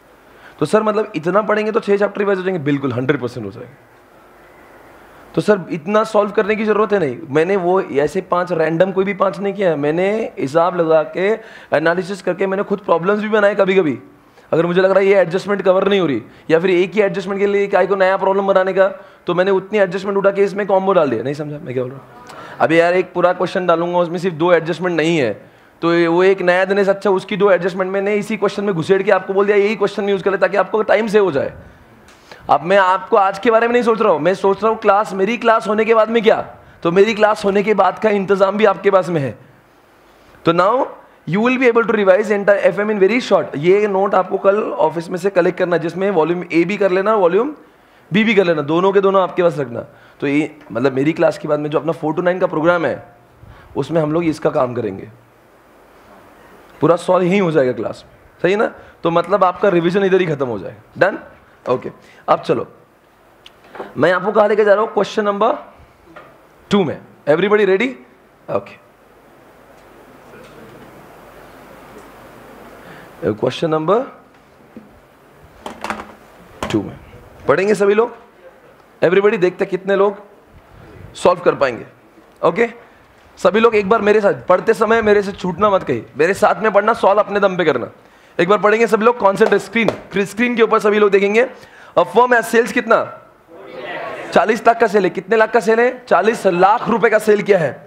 वेरिएबल कॉस्ट कितनी है? कुछ लोगों के दिमाग में आ गया सेल्स माइनस वेरिएबल कॉस्ट मतलब कंट्रीब्यूशन तो मिल गया होगा, फिक्स कॉस्ट भी मिल गया। साला मतलब सब कुछ तो रेडीमेड ही है। मतलब क्या मिल गया अपने को? ईबीआईटी तक तो सभी लोग दिमाग में पहुंच गए होंगे। आगे ईबीआईटी का 10% डेट भी दिया हुआ है ऑफ 30 लाख। इंटरेस्ट कितना होगा?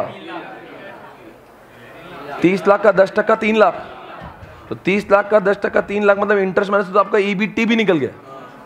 ईबीटी तक सब लोग लॉजिकली पहुंचे गया।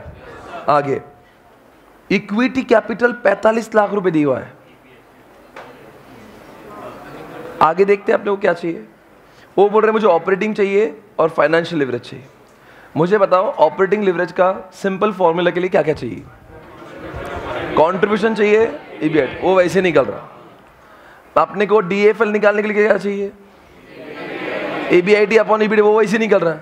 तो ये कैपिटल जो दिया है ना, ये आपको गुमराह करने के लिए दे दिया। बिल्ले और तो कंफ्यूज होकर 2-4 मिनट घला दे, हम वही चाहते हैं, उसका कोई उपयोग नहीं है। आप डायरेक्टली भी सॉल्व कर सकते हो, आपका समय शुरू होता है। क्यों निकाल रहा है? निकालने की जरूरत है क्या? जूम आउट करो क्या?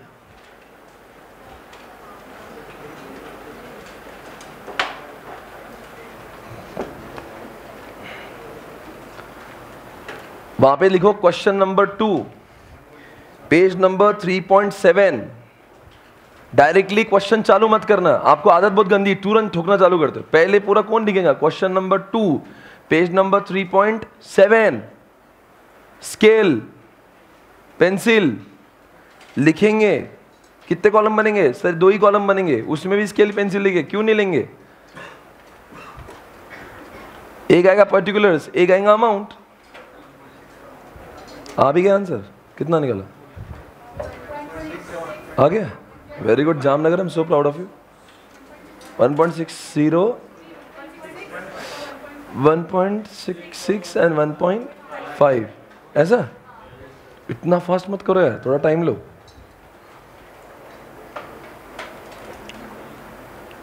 वेरी गुड यार।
Guys done?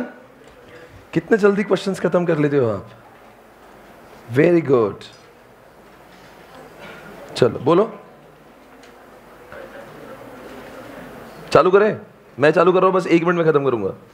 सेल कितना है भाई? 40 लाख रुपए। बोलो 25 लाख,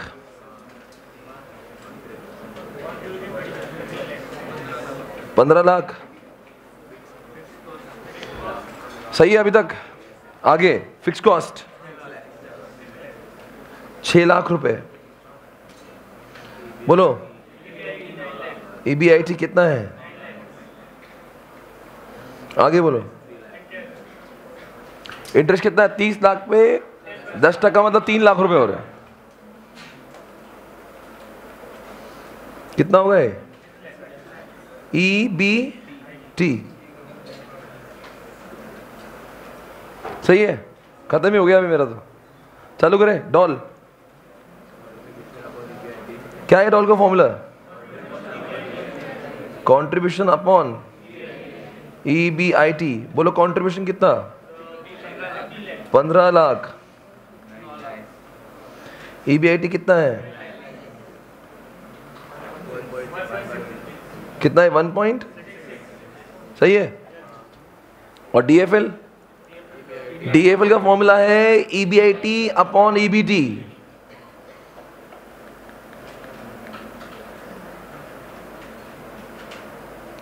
क्या कर रहा हूं मैं? DFL का फॉर्मूला क्या है?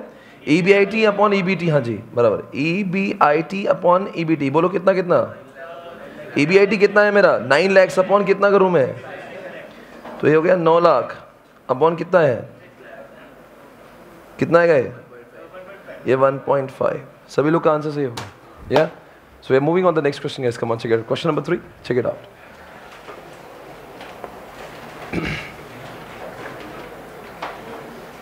Question number 3 guys. ओके, इससे पहले मैं क्वेश्चन नंबर 3 चालू करूं, आपको मैं कह देना चाहता हूं एक बात जो बहुत सिंपल है। What is the meaning of combined leverage? Combined leverage is nothing but the combination of financial leverage and operating. तो फॉर्मूला सुनना, बहुत मजा आएगा सुनते हो।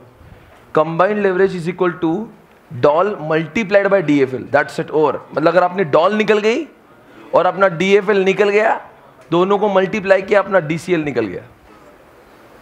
ये क्यों बोला मैंने? क्वेश्चन में देखो क्या क्या निकालने बोला है। उनको ऑपरेटिंग भी चाहिए, उनको फाइनेंशियल भी चाहिए, उनको कंबाइंड भी चाहिए। तो डॉल निकल गया, DFL निकल गया, तो DCL तो बाय प्रोडक्ट है, दोनों को मल्टीप्लाई करने से मिल जाता है। उसका क्या फॉर्मूला है इसके बाद बताऊंगा, पर ये क्वेश्चन करेंगे पहले। सुनो एक बार, क्वेश्चन को समझ लेंगे फिर साथ में सॉल्व करेंगे। आउटपुट कितना बोल रहा है P में? PQR 3 सिचुएशंस हमारे सामने है, प्लीज कॉन्सेंट्रेट करना स्क्रीन के ऊपर। हाँ जी, P का सेल के आउटपुट कितना है?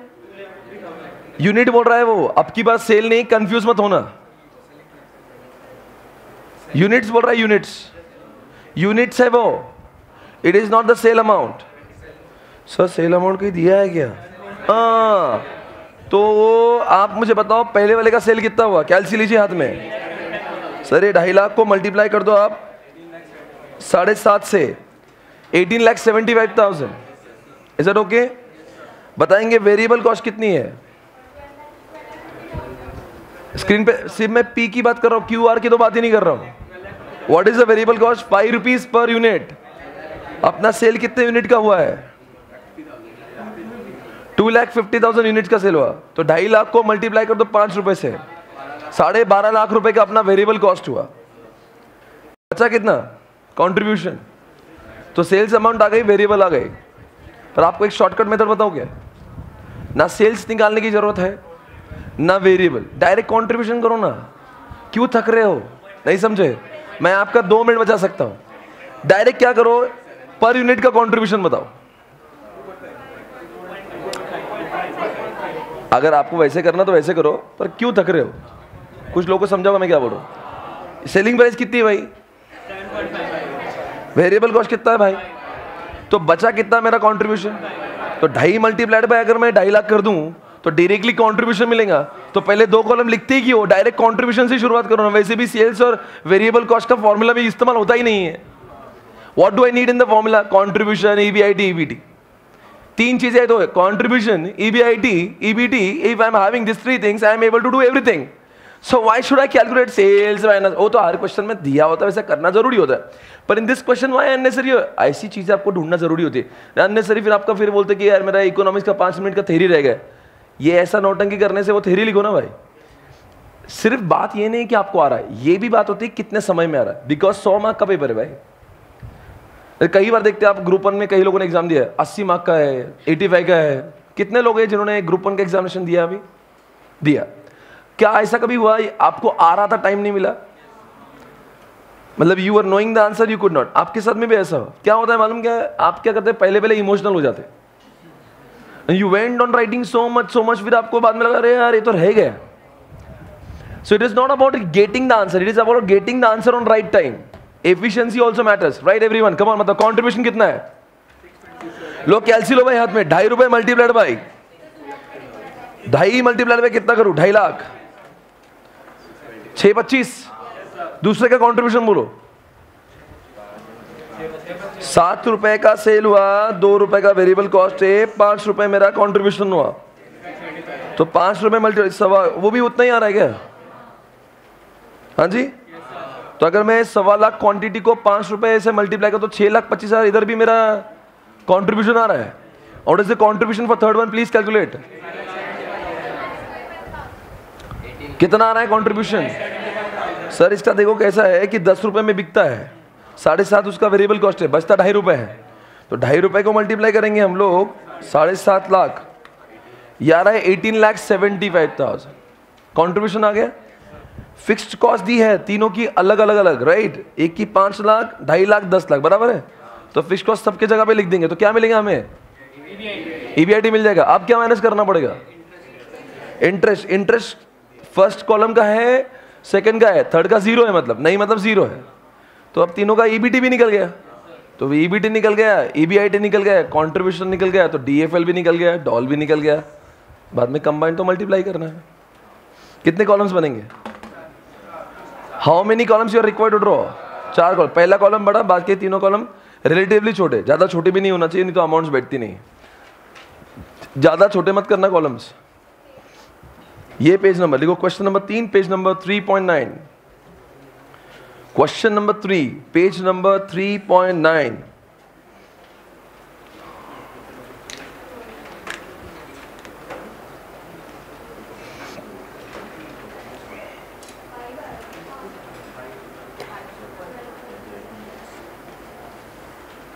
देखते हैं कौन फास्ट कर रहा है यहाँ पे।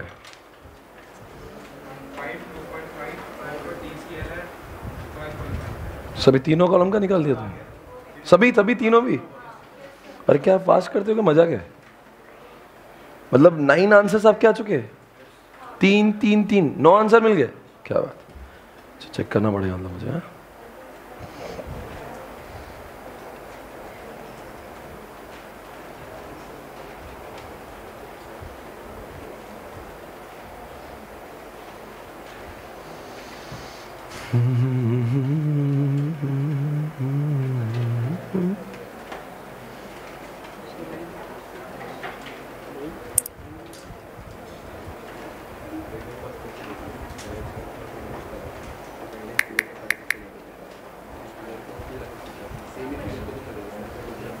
एक मिनट है, दिखा रहा।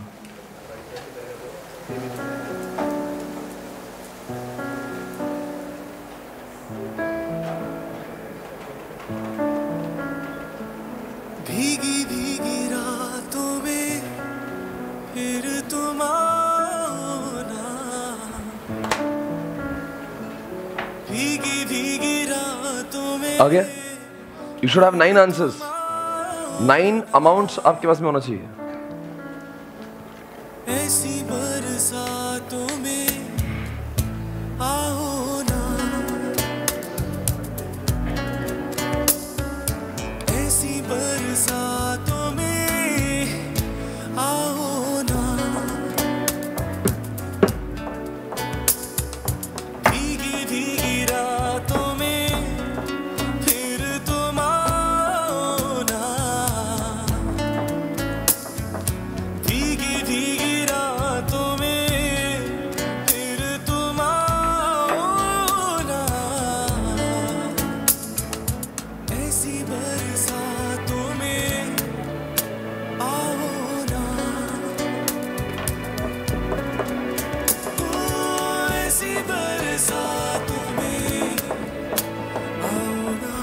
हो गया? डन। इधर हर्ष।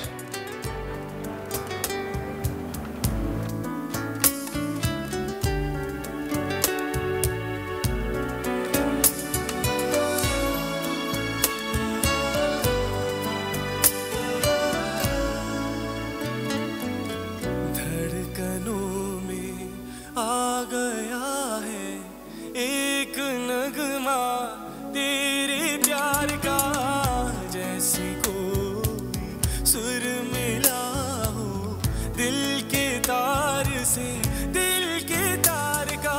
पल की हंसी में यूं ही दिल लगी में ये दिल गया, हमें क्या मिला है तुम्हें तो मेरा दिल भी मिल गया। लेके प्यार आँखों में,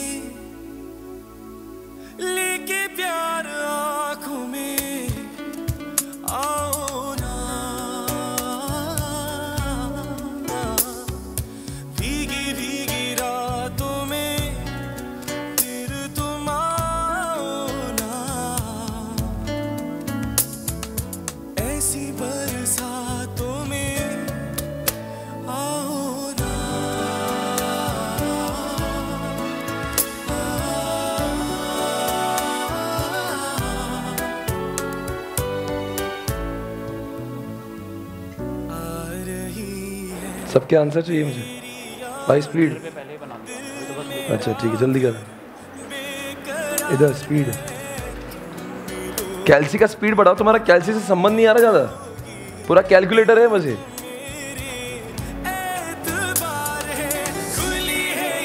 अच्छा लिखता है प्रेजेंटेशन में, गुड। ऐसे कहाँ है? फास्ट, हाँ बराबर नहीं है ना? हाँ क्या भाई, जल्दी आ गए क्या 9 आंसर्स? इधर डन डन, इधर चिंटी 9 आंसर्स। तीनों का भी इधर, सबका सभी। चलो भाई आंसर, मतलब लगता है सबको अभी मुझे सॉल्व करने की जरूरत नहीं, मैं सिर्फ आपको आंसर दिखा दूं क्या? कैसे एक एक का सॉल्व करके दिखाऊं? आ ही रहा ना सबको अभी? ओके, सभी के आंसर्स में देख रहा हूं, सबको आंसर आ गया है इस बार। ओके, देखते हैं, एक एक चीज समझते हैं। सेल्स क्वांटिटी के साथ में मैंने करके दिखाया था। सेल्स सही है, बराबर है। लेस वेरिएबल कॉस्ट कर दिया मैंने, कंट्रीब्यूशन पर यूनिट आ गया और मल्टीप्लाई कर दिया सेल्स क्वांटिटी से। एक बार सभी लोग अपना कंट्रीब्यूशन चेक कर ले। 625, 625, 1875।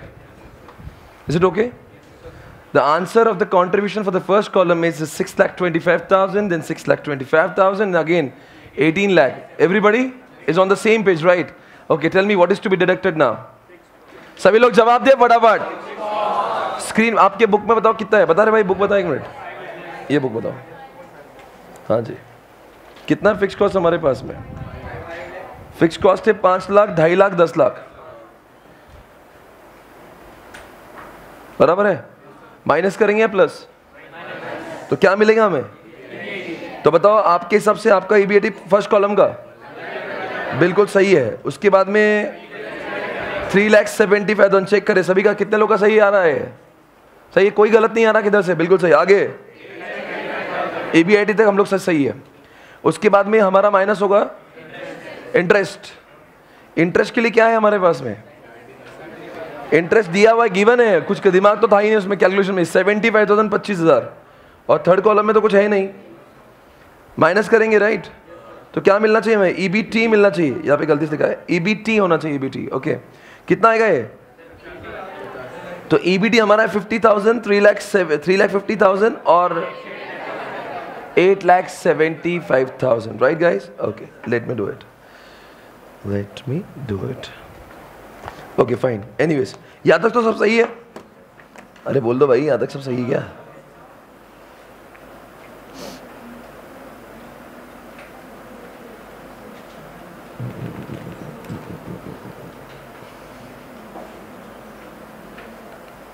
$18,70,000 बता ना आखिरी में। 1 मिनट है, सिर्फ थोड़ा चेंज करना पड़ेगा मुझे, इसलिए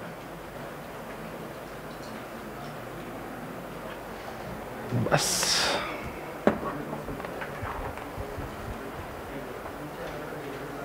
यहाँ पे क्या लिखना था मुझे? अच्छा, उतना आप उसको इमेजिन करो कि वो I am not able to change, but वो ईबीटी राइट। बाकी सब सही में है? कोई शक सवाल इधर? ओके फाइन, आगे बोलिए साहब। आप निकाल दो मेरा DFL, डॉल, सब कुछ। डॉल फॉर्मूला बोलिए, कंट्रीब्यूशन अपॉन कैल्सी। लीजिए हाथ में फिर से एक बार, कंट्रीब्यूशन बोलो कितना है? 625 डिवाइडेड बाय क्या करूं? कंट्रीब्यूशन डिवाइड बाय ईबीआईटी, 1,25,000 कर दूं। इसका आंसर 5 आना चाहिए, सही है? 5 बराबर है। सभी लोग अपना आंसर चेक करें। दूसरा डॉल निकालना है कॉलम क्यू के लिए। वापस मेरे पास कैल्सी मेरे हाथ में है। ओके, कितना कंट्रीब्यूशन है?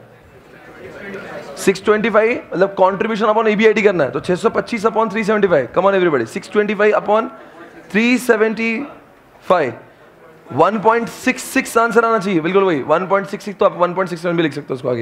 आगे बोलो, contribution upon EBIT. Once again 1875 upon answer has to be 2.14।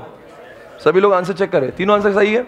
अब DFL की ओर, and the formula is EBIT upon EBD, right? So EBIT कितना है?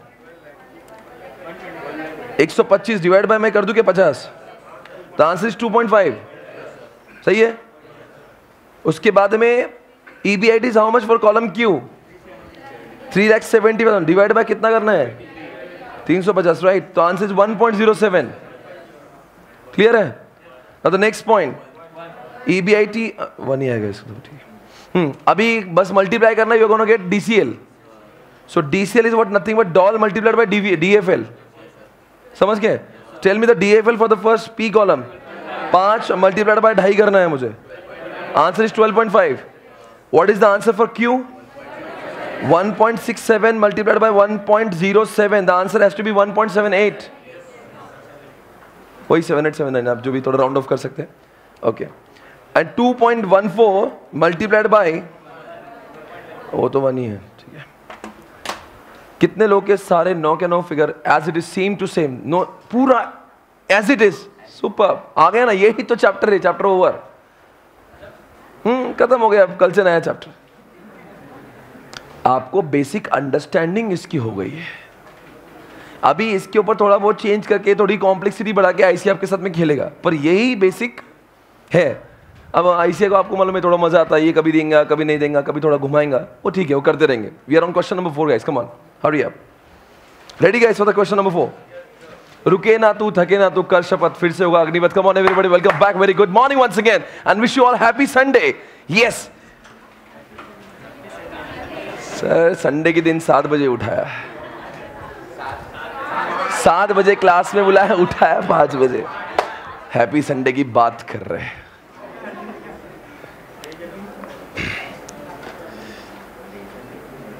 क्वेश्चन नंबर 4 के लिए आप है तैयार?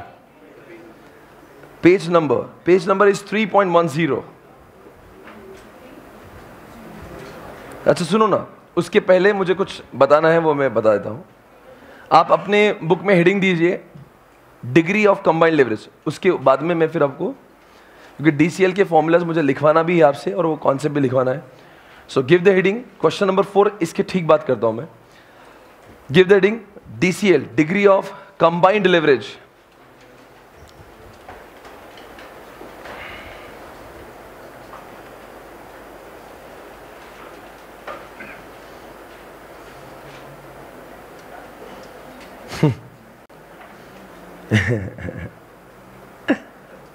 आप ही देखो, मैंने आपको क्या बोला था formula? DCL is equal to DOL multiplied by DFL। कोई शक सवाल? पहला फॉर्मूला लिखो आप, वो तो लिखो, फिर मैं आपको अगले फॉर्मूला 2 मिनट में समझा दूं। लिखो DCL इज इक्वल टू, बोलो क्या क्या? Doll multiplied by DFL, right है? सही है। पर आप बताओ ना, ये ऐसा फॉर्मूला कब आएगा काम में? जब डॉल भी और DFL, जैसा अभी इस क्वेश्चन में हुआ था। पर कभी कभी ऐसा हो सकता है कि आपके में DFL नहीं है, तो आप बोलेंगे यार। और कभी एग्जामिनेशन में क्या होता है, डायरेक्ट DCL पूछता है, वो बोलता है डॉल DFL मत बताओ DCL, तो आप वो डॉल निकाल के DCL निकाल के, फिर इतना क्यों?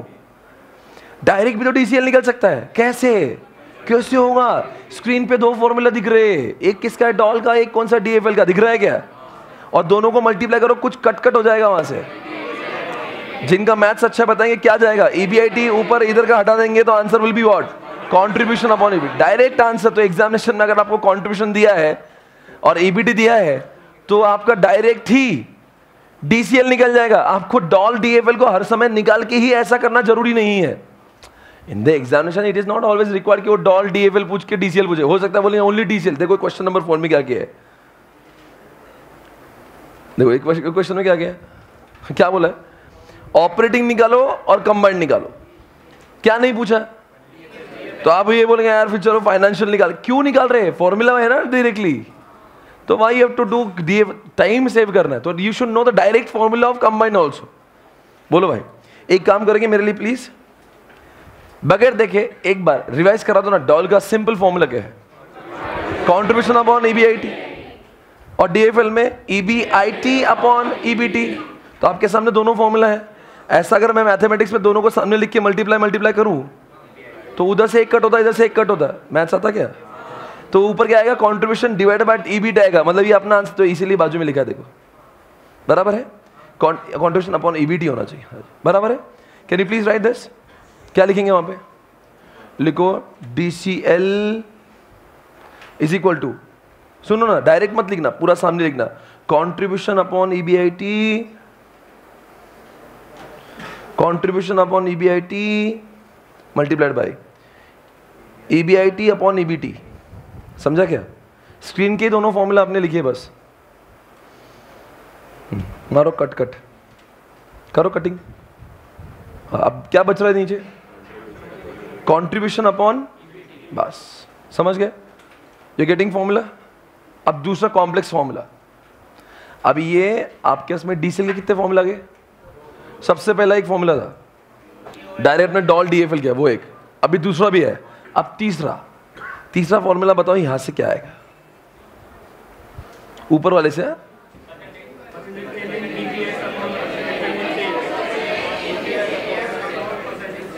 समझा क्या? दो चीजें कट हो जाएगी, इधर भी EBIT का है, इधर का EBIT का है। तो percentage change in EPS upon percentage change in sales. तो पहले क्या करेंगे? कौन सा फॉर्मूला याद आना चाहिए? दोनों के कॉम्प्लेक्स फॉर्मूला को याद करेंगे प्लीज, बगैर देखे एक बार याद करें। हाँ बोलो, क्या बोलते अपन ने? कितने परसेंटेज, बोलो कितने परसेंटेज EBIT चेंज होगा अगर मेरा कितना परसेंटेज सेल्स चेंज होगा? तो व्हाट इज द डॉल का formula? Percentage change in EBIT upon percentage change in sales. ये हो गया एक फॉर्मूला। अब ना DFL का फॉर्मूला, हाँ, परसेंटेज चेंज इन EPS, मतलब कितना मेरा EPS प्रमाण में बढ़ेगा अगर परसेंटेज चेंज इन EBIT, मतलब कितना मेरा EBIT चेंज होगा तो कितना प्रमाण में मेरा EPS चेंज होगा। ये आपको दोनों फॉर्मूला एक बार फिर से मुझे बोल के दिखाना है, क्योंकि ये आ गए तो तीसरा अपने आप ही, मतलब कुछ करना ही नहीं है। बोलो फिर से एक बार, किसका? नहीं, पहले डॉल का परसेंटेज चेंज। हाँ, परसेंटेज चेंज इन EB अपॉन परसेंटेज चेंज। आपने बोल दिया है फॉर्मूला, क्लियर है? अब दूसरी की तैयारी करेंगे, DFL। हाँ, percentage change in EPS upon percentage change इन, अब दोनों का आमना सामना कर दो, आपके बुक में लिखो DCL के लिए दोनों फॉर्मूला लिख दो, बगैर देखे लिखेंगे तो आपकी प्रैक्टिस हो जाएगी। DCL इज इक्वल टू ये फॉर्मूला मल्टीप्लाइड बाय ये फॉर्मूला।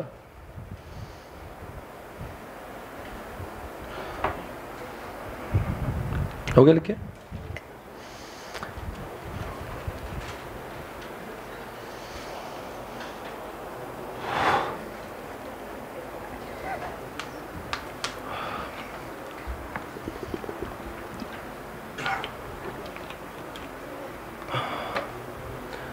हाँ जी, क्या क्या कट हो गया इधर? दोनों साइड से कट मारो अच्छे से। इधर भी EBIT गया है, उधर बचा क्या है? So tell me what is the final formula. लिखना अच्छे से, शॉर्टकट मत करिए, पूरा लिखो। हाँ, percentage change in EPS upon percentage change in sales. और एग्जामिनेशन में अगर डायरेक्ट नहीं आ रहा ना तो दोनों लिख के उनके सामने कट करके लिखना कि देखो भाई ये सब डिराइव किया मैंने। हो सकता ना सडनली DCL का कॉम्प्लेक्स फॉर्मूला बता, नहीं स्ट्राइक हुआ तो कुछ नहीं, गलत करने से अच्छा दोनों फॉर्मूला लिख के कट करके अपना आंसर, नहीं तो हो गया ऊपर नीचे तो हो गए, लग गए अपने, ऊपर का नीचे, नीचे का ऊपर हो गया ना तो अपना आंसर ही गड़बड़ हो गया। So if you think first you are confident on first two formulas तो do not try to remember third one. हम लोग एग्जामिनेशन में भी ऐसा करेंगे ना, क्या दिक्कत है? 1 मिनट में हो जाएगा। अच्छा चलो, अगर ये मालूम है तो मेरा क्वेश्चन नंबर 4 तो आपको पहले से मालूम है। दोस्तों क्वेश्चन नंबर 4 ये रहा आपके सामने स्क्रीन पर। आप जरा अच्छे से लिखिए क्वेश्चन नंबर 4 और पेज नंबर बोलू क्या? 3.10। अच्छे से क्वेश्चन की नंबरिंग अच्छे से करो, और जो आपके पास में मॉड्यूल मिला है उसमें जाके लिखो। आपने इस, अरे अभी आपने रजिस्टर को पेज नंबर क्यों नहीं दिया? ये बच्चे ने नहीं दिया, देखो 2 नंबर। सारे लोग रजिस्टर के पेज को नंबर दो। और ये नंबर किधर लिखना है? कब लिखेंगे? लिखो। नहीं समझोगे तो और एक बार बोलो, रजिस्टर को पेज नंबर दो, फिर वो पेज नंबर को मॉड्यूल में भी पेज नंबर दो, ताकि कल से क्या मॉड्यूल सॉल्व तो आपको पता होना चाहिए ना मैंने कौन से बुक में सॉल्व किया है। और सब लोग एक काम करो, अपने रजिस्टर पे जाके लिखो तुम्हारा नाम, मोबाइल नंबर और लिखो रजिस्टर नंबर 1, क्योंकि ऐसे 4-5 लगने वाले हैं। नहीं समझे? और क्यों लिखवा रहा हूँ ये, क्योंकि कल चल के लेवरेज टॉपिक का आपने लिख दिया है क्वेश्चन नंबर 4 पेज नंबर 7 पे है। फिर अब घर पे तो आपको 5 रजिस्टर दिख रहे हैं, अभी कौन से रजिस्टर का 7वां पेज है वो? अरे भाई मेरी बात हो, कुछ लोग जिन्होंने अकाउंट्स की क्लास की उनको पता होगा रजिस्टर्स लगते हैं बहुत सारे, ये भी तो पता होना चाहिए मैंने कौन सा क्वेश्चन। तो जाओ आपको लिखो वहाँ पे, एक वो करो मेन बुक पे रजिस्टर पे जाओ, एकदम स्टार्टिंग में सबसे पहला पेज। कुछ लोग हैं जो पहले पेज पे भी लिखते हैं यहाँ पे, तुम कहाँ लिखेंगे बेटा? हाँ तुम लास्ट पेज पे लिखो बेटा, तुम्हारा सब लास्ट पे चलता है। संस्कारी बच्चा है बहुत। रजिस्टर के पहले पन्ने पे जहां पे वो थिक पेज है उसके ऊपर लिख दो एक बार 1 बड़े नंबर से, उस पे पता बेटा ये तो जो लिख रहा है इसको भी लिख दो 1 पहले। करो मेरे सामने, आपको लग रहा होगा मैं बच्चे ऐसा कर रहा हूँ, मैं कर रहा हूँ, मुझे जो बोलना है बोलो, मुझे कोई परवाह नहीं आप क्या मुझे बोलते हो। लिखो यहाँ पे 1 नंबर लिखा है, 1 नंबर। ये 1 नंबर, ये नंबरिंग होना जरूरी है बेटा। तो ब्लू पेज पे ब्लू से लिख रहा है, क्या दिखेगा? हाँ तो कुछ और तो नहीं, मुझे कुछ दिखाई नहीं दे रहा है यहाँ से। हाँ लिखे, हो गया ये बराबर है, 1 नंबर लिख दिया। आप बताओ आपका लेवरेज का जो मॉड्यूल है ना, कलर्ड बुक, उसका टाइटल वहां पे जाओ मेन पेज पे, लेवरेज चैप्टर पे आओ, कलर्ड बुक में लेवरेज चैप्टर पे आओ, पेज नंबर 3.1 होगा ना, वहां पे लिखे, माथे पे लिखो उसके हेडिंग पे all the questions of this, page number 3.1 समझता क्या? हाँ लिखो all the questions of this chapters, all the question of this chapter is solved in register number 1। All the question of this chapter, this मतलब कौन सा? Leverage, is solved इन, आपका register 1 ही चल रहा होगा ना सबका,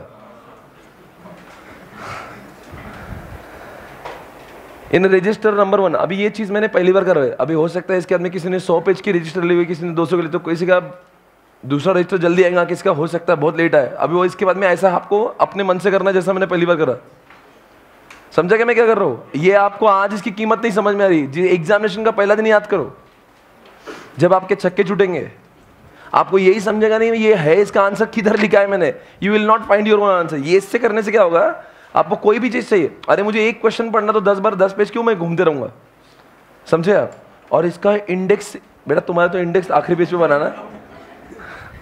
बाकी सामान्य लोग जितने भी इस क्लास में बैठे हैं वो पहले पेज पे इंडेक्सिंग बनाएंगे। इंडेक्स में क्या लिखेंगे? जाओ फर्स्ट पेज पे जाओ बेटा, तुम आखिरी पेज पे आओ, लिखो वहां पे सर क्या लिखना क्या है। सुनो इधर मैं क्या बोल रहा हूं, 3 कॉलम, सुन लो मेरी बात, 4 कॉलम बनेंगे, मेरी आंखों से देखो। पहला column chapter name, chapter number जो भी है। दूसरा कॉलम किसके बारे में? फॉर्म क्या बोलते हैं वो, क्वेश्चन नंबर जो क्वेश्चन नंबर 1, उसमें पेज नंबर उसका अगला कॉलम कि कौन सा ये क्वेश्चन कौन से पेज पे सॉल्व किया। और आखिरी में आपका मार्किंग वो डिफिकल्ट है, गुड है, बैड है या वाहियात है, जो भी आपको लिखना है रिमार्क उसके ऊपर, या वेरी वेरी इंपॉर्टेंट VIMP आपको लिखना है रिमार्क। तो 4 कॉलम कौन से बनेंगे? बनाओ 4 कॉलम पहले पेज पे।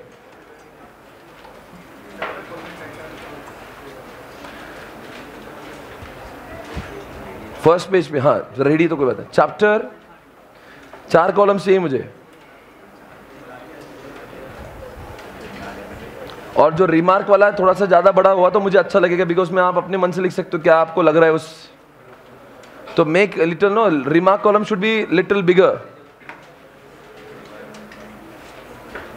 नंबर फर्स्ट कॉलम में क्या लिखेंगे? Chapter name.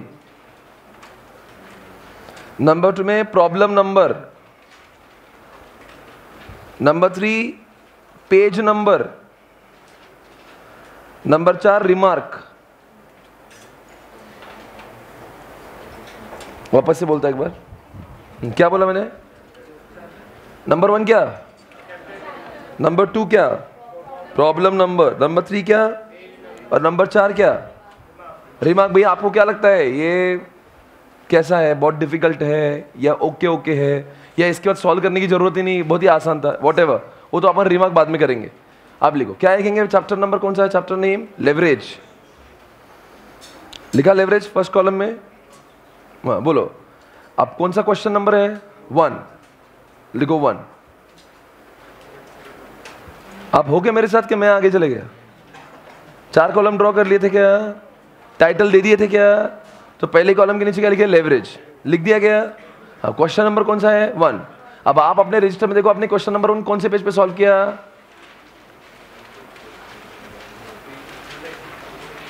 कौन से पेज पे सॉल्व किया? आप जो भी अब 7, 5, मुझे मत बोलना हो, आप अपने मन से लिखो जो भी है, मैं क्या बोलूंगा वो कोई यूनिवर्सल आंसर तो नहीं देंगे 5, 7, अपने मन से लिखो क्या लिखना, बेटा बाजू वाले का मत लिखना। और रिमार्क क्या है वो हम लोग सब एक साथ लिखेंगे। अब आ जाओ क्वेश्चन नंबर 2 लिखो, चैप्टर का नाम आप बार बार मत लिखना, लेवरेज लेवरेज वो हो गया लेवरेज। ये अभी 2 और 3 कॉलम यूज करना, पहला और चौथा कॉलम यूज मत करना। 2 कॉलम में क्या लिखेंगे, और क्वेश्चन नंबर 2, पेज नंबर कौन सा है, अरे बोलते क्या, पेज नंबर आपका बोलो मत, हाँ। क्वेश्चन नंबर 3 पेज नंबर भी आप लिखेंगे। सर ऐसा मतलब हम हर कुछ ऐसे लिखेंगे, ऐसा ही तो पढ़ना है। इसको बोलते हैं सिस्टमैटिक स्टडी, इसको बोलते हैं स्मार्ट स्टडी। बाद में टाइम वेस्ट ही नहीं, कभी भी रिवाइज करेंगे फटाफट समझ में आएगा, नहीं तो ढूंढते रहते इधर उधर। हो गया क्या भाई?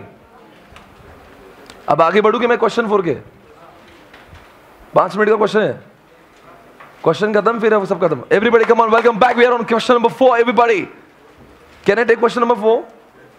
5 मिनट का है सिर्फ। क्या मैं शुरुआत कर सकता हूं, क्या मैं शुरू कर सकता हूं? शुरू करेंगे, शुरू कर। हाँ, following information are related to 4 firms, 4 firm, वैसे 4 firms of the same industry, 5 firm दी है, कोई बात नहीं, गलती से मिस्टेक। फर्म MNPQR, कोई बात नहीं। उन क्या क्वेश्चन दिया, सुपर। चेंजेस इन रेवेन्यू दिया, चेंजेस इन ऑपरेट, देखा क्या, ग्रेट ग्रैंड मस्ती, ऑपरेटिंग इनकम लिखा नहीं, EBIT, समझा क्या?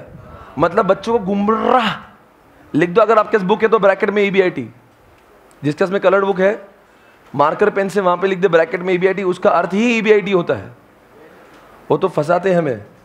और चेंजेस इन EPS लिखा हुआ है, आपको रॉ मटेरियल दिया है, अगर आपको फॉर्मूला पता है तो डॉल निकाल दो और DCL निकाल दो। समझा क्या मैं क्या करना है?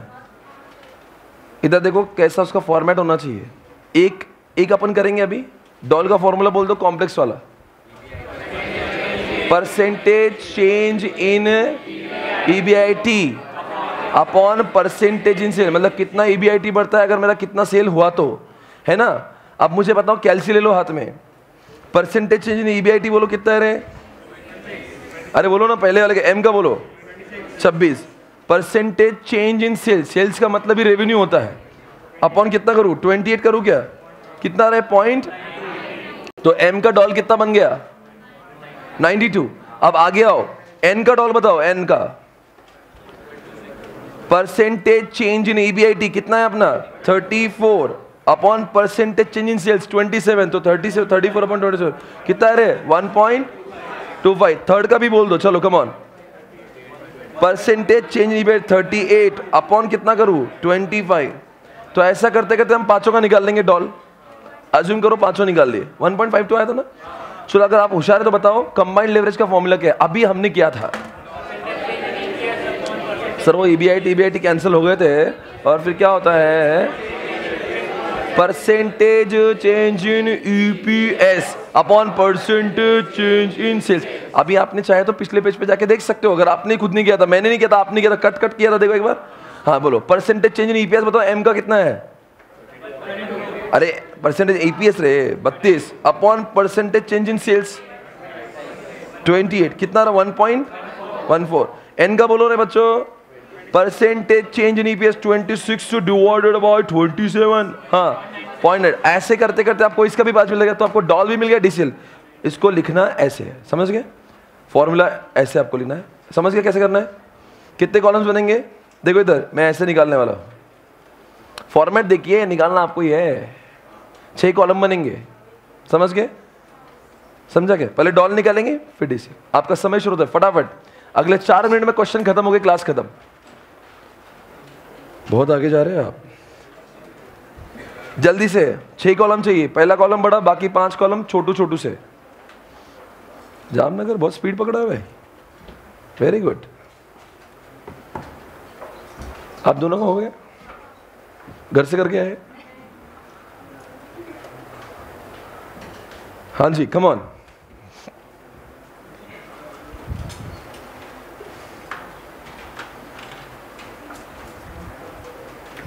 हो गया वो, वेरी गुड।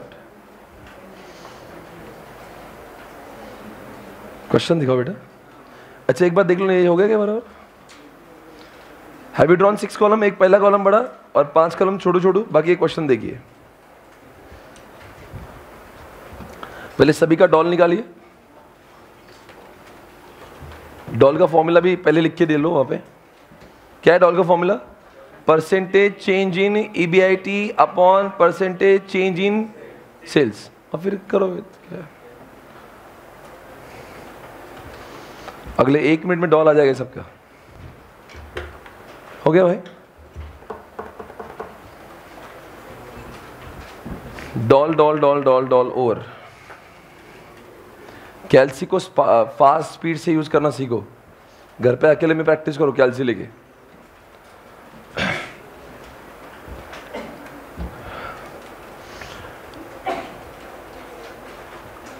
तेरे संग लगी तो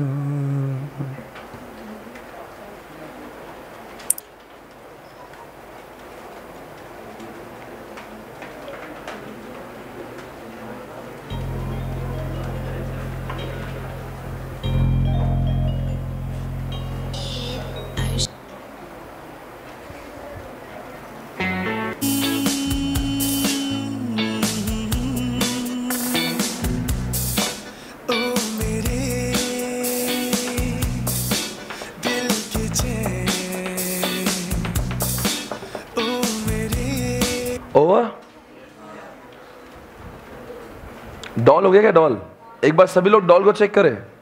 कितने लोग का डॉल हो गया? सभी का ऑलमोस्ट हो गया डॉल। डॉल को देखिए, आंसर दिखा रहा हूं ना कि करके दिखाओ। अभी आंसर पहले हमने किए है। पहले का 0.93, सेकंड का आप बोलेंगे, बोलो भाई 1 पॉइंट, वही ठीक है। थर्ड का बोलिए 1.52, राइट। फोर्थ का बोलिए 1.86, 1 point, right? Yeah, we'll start for DCL now. DCL का फॉर्मूला बोलो भाई, percentage change in EPS upon percentage change in sales. तो कुछ करना ही नहीं, वो कॉलम को इस कॉलम से डिवाइड करो, फटाफट आंसर मिलते रहेंगे। कैलकुलेशंस का गेम है बस। ये आपके सामने रहा क्वेश्चन, निकालिए। DCL ओके, सब डन। M का डॉल आया है 0.92, तो फिर डॉल मतलब कि परसेंटेज चेंज इन सेल्स, मतलब एक टाइम से अगर सेल्स बढ़ा, हाँ तो उनका और नुकसान होता है, तो सेल नहीं करना चाहिए, चुपचाप बैठना चाहिए हमें। हाँ ऐसा ही इंटरप्रिटेशन। उनका सेल जिस मात्रा में बढ़ता है, EBIT उतनी मात्रा में उतना नहीं बढ़ता है। तो ऐसा नहीं कि सेल नहीं करना चाहिए, उस प्रमाण में नहीं बढ़ता है, बिकॉज ज़्यादा सेल करने पे आपको बहुत सारा डिस्काउंट देना पड़ता है। कुछ लोगों को समझाओ मैं क्या बोल रहा हूँ। कभी कभी ऐसा होता है कोई धंधे में तुम ज़्यादा सेल कर रहे हो तो तुम्हें बहुत डिस्काउंट देना पड़ता है, फिर उतना मार्जिन प्रॉफिट मिल रहा है उनको, पर कम प्रतिशत प्रॉफिट मिल रहा है। सेल एक टाइम बढ़ा तो प्रॉफिट 0.92 टाइम्स बढ़ रहा है। तो इसका ये मतलब नहीं है कि सेल नहीं करे, सेल करो पर उतना प्रोपोर्शन से कम का बढ़ रहा है। हाँ जी, सभी लोग DCL के लिए है तैयार? सभी लोग का DCL आ चुका है? Can you please tell me कितना है फर्स्ट का? सभी से आंसर आना चाहिए। 1.14 सुनाई दिया मुझे। सेकंड का बोलिए 0. नेक्स्ट 92